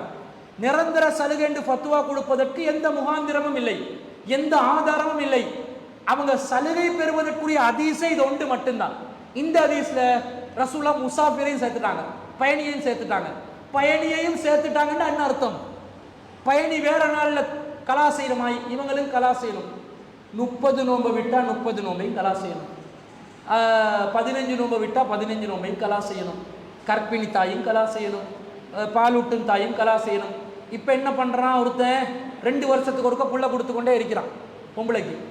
அவள் புள்ள கர்ப்பிணி ஆகிறதும் பால் கொடுக்கறதுமாவே அவட 10 வருஷம் போகுது. கிட்டத்தட்ட 30-10 300 நோம்பு தொலைஞ்சி போச்சு அவட வாழ்க்கை. கணவன்மார்களும் கொஞ்சம் யோசிக்கணும், மனைவிமார்கள்ட்ட நிலைமைகள் எல்லாம் என்னன்றதை கொஞ்சம் யோசித்து பார்த்து அந்தந்த சமாச்சாரங்களை புள்ள பெற்று கொள்றதெல்லாம் பார்த்து கீத்து செஞ்சு கொள்ளணும். அது தப்பு கிடையாது.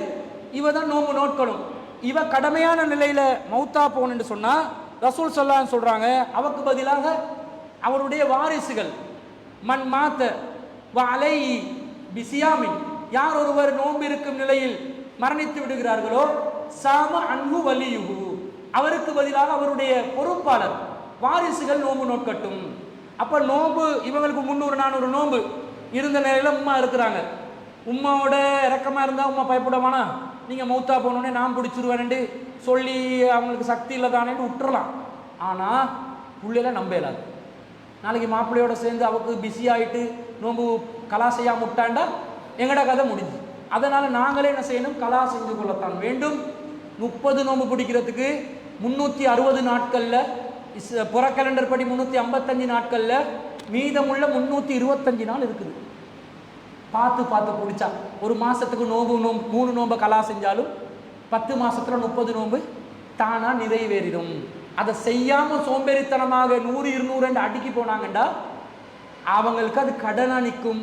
அல்லாஹ் நாடினால் மன்னிப்பான், நாடினால் தண்டிப்பான். எனவே கர்ப்பிணி தாய்மார்களும் தங்களுடைய நோன்பை மீண்டும் நோக்க வேண்டும் என்பது, கலா செய்ய வேண்டும் என்பதும், பால் ஊட்டும் தாய்மார்களும் மீண்டும் கலா செய்ய வேண்டும் என்பதும் தான் மார்க்கத்துடைய சட்டம். சரி, அப்போ நாங்கள் நிகழ்ச்சியை முடிச்சு கொள்வோம். இன்ஷா அல்லாஹ் எதிர்வரக்கூடிய ரமலான் மாதத்திலே 4 வாரங்களில் இரவு பயான் நிகழ்ச்சிகள் நடைபெற இருக்கின்றன. முதலாவது வாரத்தில் நான் இன்ஷா அல்லாஹ் நபித்தோழர்களுடைய தியாக வரலாறு என்ற தலைப்பில், 2வது வாரத்தில் சகோதரர் அஜ்மீர் அமீனி அவர்கள் மறுமையை நோக்கிய ஒரு பயணம் என்ற தலைப்பில், 3வது வாரத்தில் சகோதரர் சில்மி ரசீதி அவர்கள் நபிமார்களுடைய வாழ்க்கையில் பெற வேண்டிய பாடங்கள் படிப்பினைகள் என்ற தலைப்பில், 4வது வாரம் மீண்டும் நான் நபித்தோழர்களுடைய தியாக வரலாறு என்ற தலைப்பில் 4 தலைப்புகள் நடக்கும். 8 மணிக்கு இஷா தொழுகை, 8:15 கியாமுல்லைல் 9:15 வரை காட்டணும், 9:15 10:15 வரை காட்டணும். இரவு பயான் நிகழ்ச்சி நடைபெறும். ஒவ்வொரு சனிக்கிழமையும் அசர் தொழுகைக்கு பிறகு, அசர் தொழுகையிலிருந்து மஹ்ரிப் வரைக்கும், இஃப்தார் வரைக்கும் ஒரு விசேட பயானும் கேள்வி பதில் நிகழ்ச்சியும் இஃப்தாரும் தலைமையகத்தில் நடைபெறும். தலைமை நிகழ்ச்சிகளை சொல்கிறேன். அதே மாதிரி கடைசி 10 நாட்களில் 2 வக்துகள், ஆரம்பத்தில் தொழுற விரும்புகிறவங்களுக்கு ஆரம்ப வக்து ஏற்பாடும் வளமையான அந்த பயான் நிகழ்ச்சிகளும் நடைபெறும். மீண்டும் ஒரு வக்து 2 மணி அளவில் நடைபெறும். அது 3 மணி அளவு 3:30 மணி வரைக்கும் கொஞ்சம் நீண்ட வக்துகளாக இருக்கும், நீண்ட தொழுகைகளாக. பிறகு இன்ஷா அல்லாஹ் சக்திக்கு உட்பட்ட விதத்தில் ஒவ்வொரு நாளும் நாங்கள் இஃப்தார் அல்ல சஹர் கொடுக்கறதுக்கும் யோசித்து வச்சுருக்கிறோம். கலந்து கொள்கிற சகோதரருடைய எண்ணிக்கையை பொறுத்து சஹர் ஏற்பாடையும் செய்கிறதுக்கு நாங்கள் தயாராக இருக்கிறோம். விசேடமான தர்பியாக்களை ஒவ்வொரு சனிக்கிழமை இரவுகளில் அந்த இரவு நேரங்களையும் நாங்கள் வைக்கிறதுக்கு திட்டமிட்டு இருக்கிறோம். அதே நேரத்தில் தலைமையகத்தில் கலந்து கொள்ளக்கூடிய வரக்கூடிய சகோதரர்களுக்கு இஃப்தார் ஏற்பாடுகள், அந்த வழிப்போக்கர்களுக்கு தேவை உள்ளவங்களுக்குரிய ஏற்பாடுகளையும் செய்கிறோம். அதே போன்று இன்ஷா அல்லாஹ் நம்மளோட சக்திக்கு உட்பட்ட விதத்தில் கஞ்சி ஏற்பாடுகளையும் ஜமாத்தால் செஞ்சுருக்கிறோம்.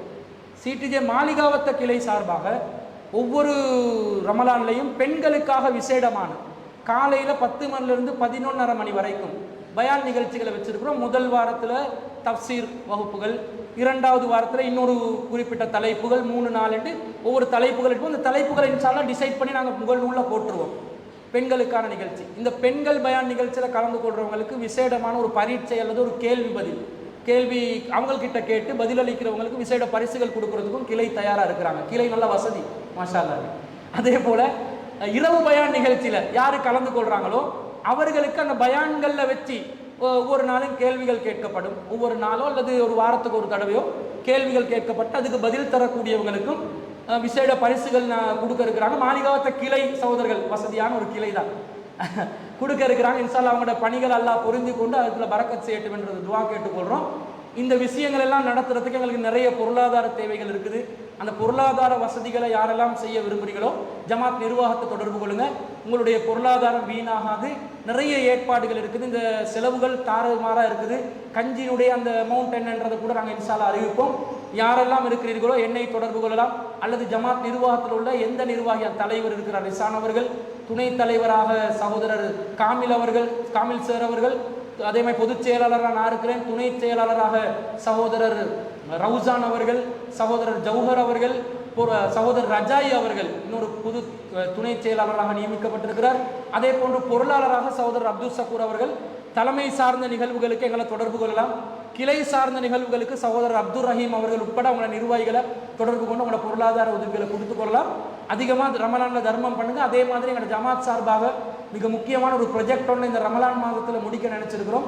அது என்னன்றது தனிப்பட்ட முறையில் ஒவ்வொரு தனவந்தர்களை சந்தித்து நாங்கள் உங்களோட பொருளாதாரத்தை கேட்போம். அதற்கும் அந்த சதகத்துல் ஜாரியாவான அந்த ப்ரொஜெக்டும் சக்ஸஸ் ஆகிறதுக்கு எங்களுக்கு பொருளாதாரத்தை தாராளமாக அள்ளி வீசுமாறு அன்பாய் கேட்டுக்கொண்டு விடைபெறுகிறோம். வாஹிரு தவானா அல்ஹம்துலில்லாஹி ரப்பில் ஆலமீன்.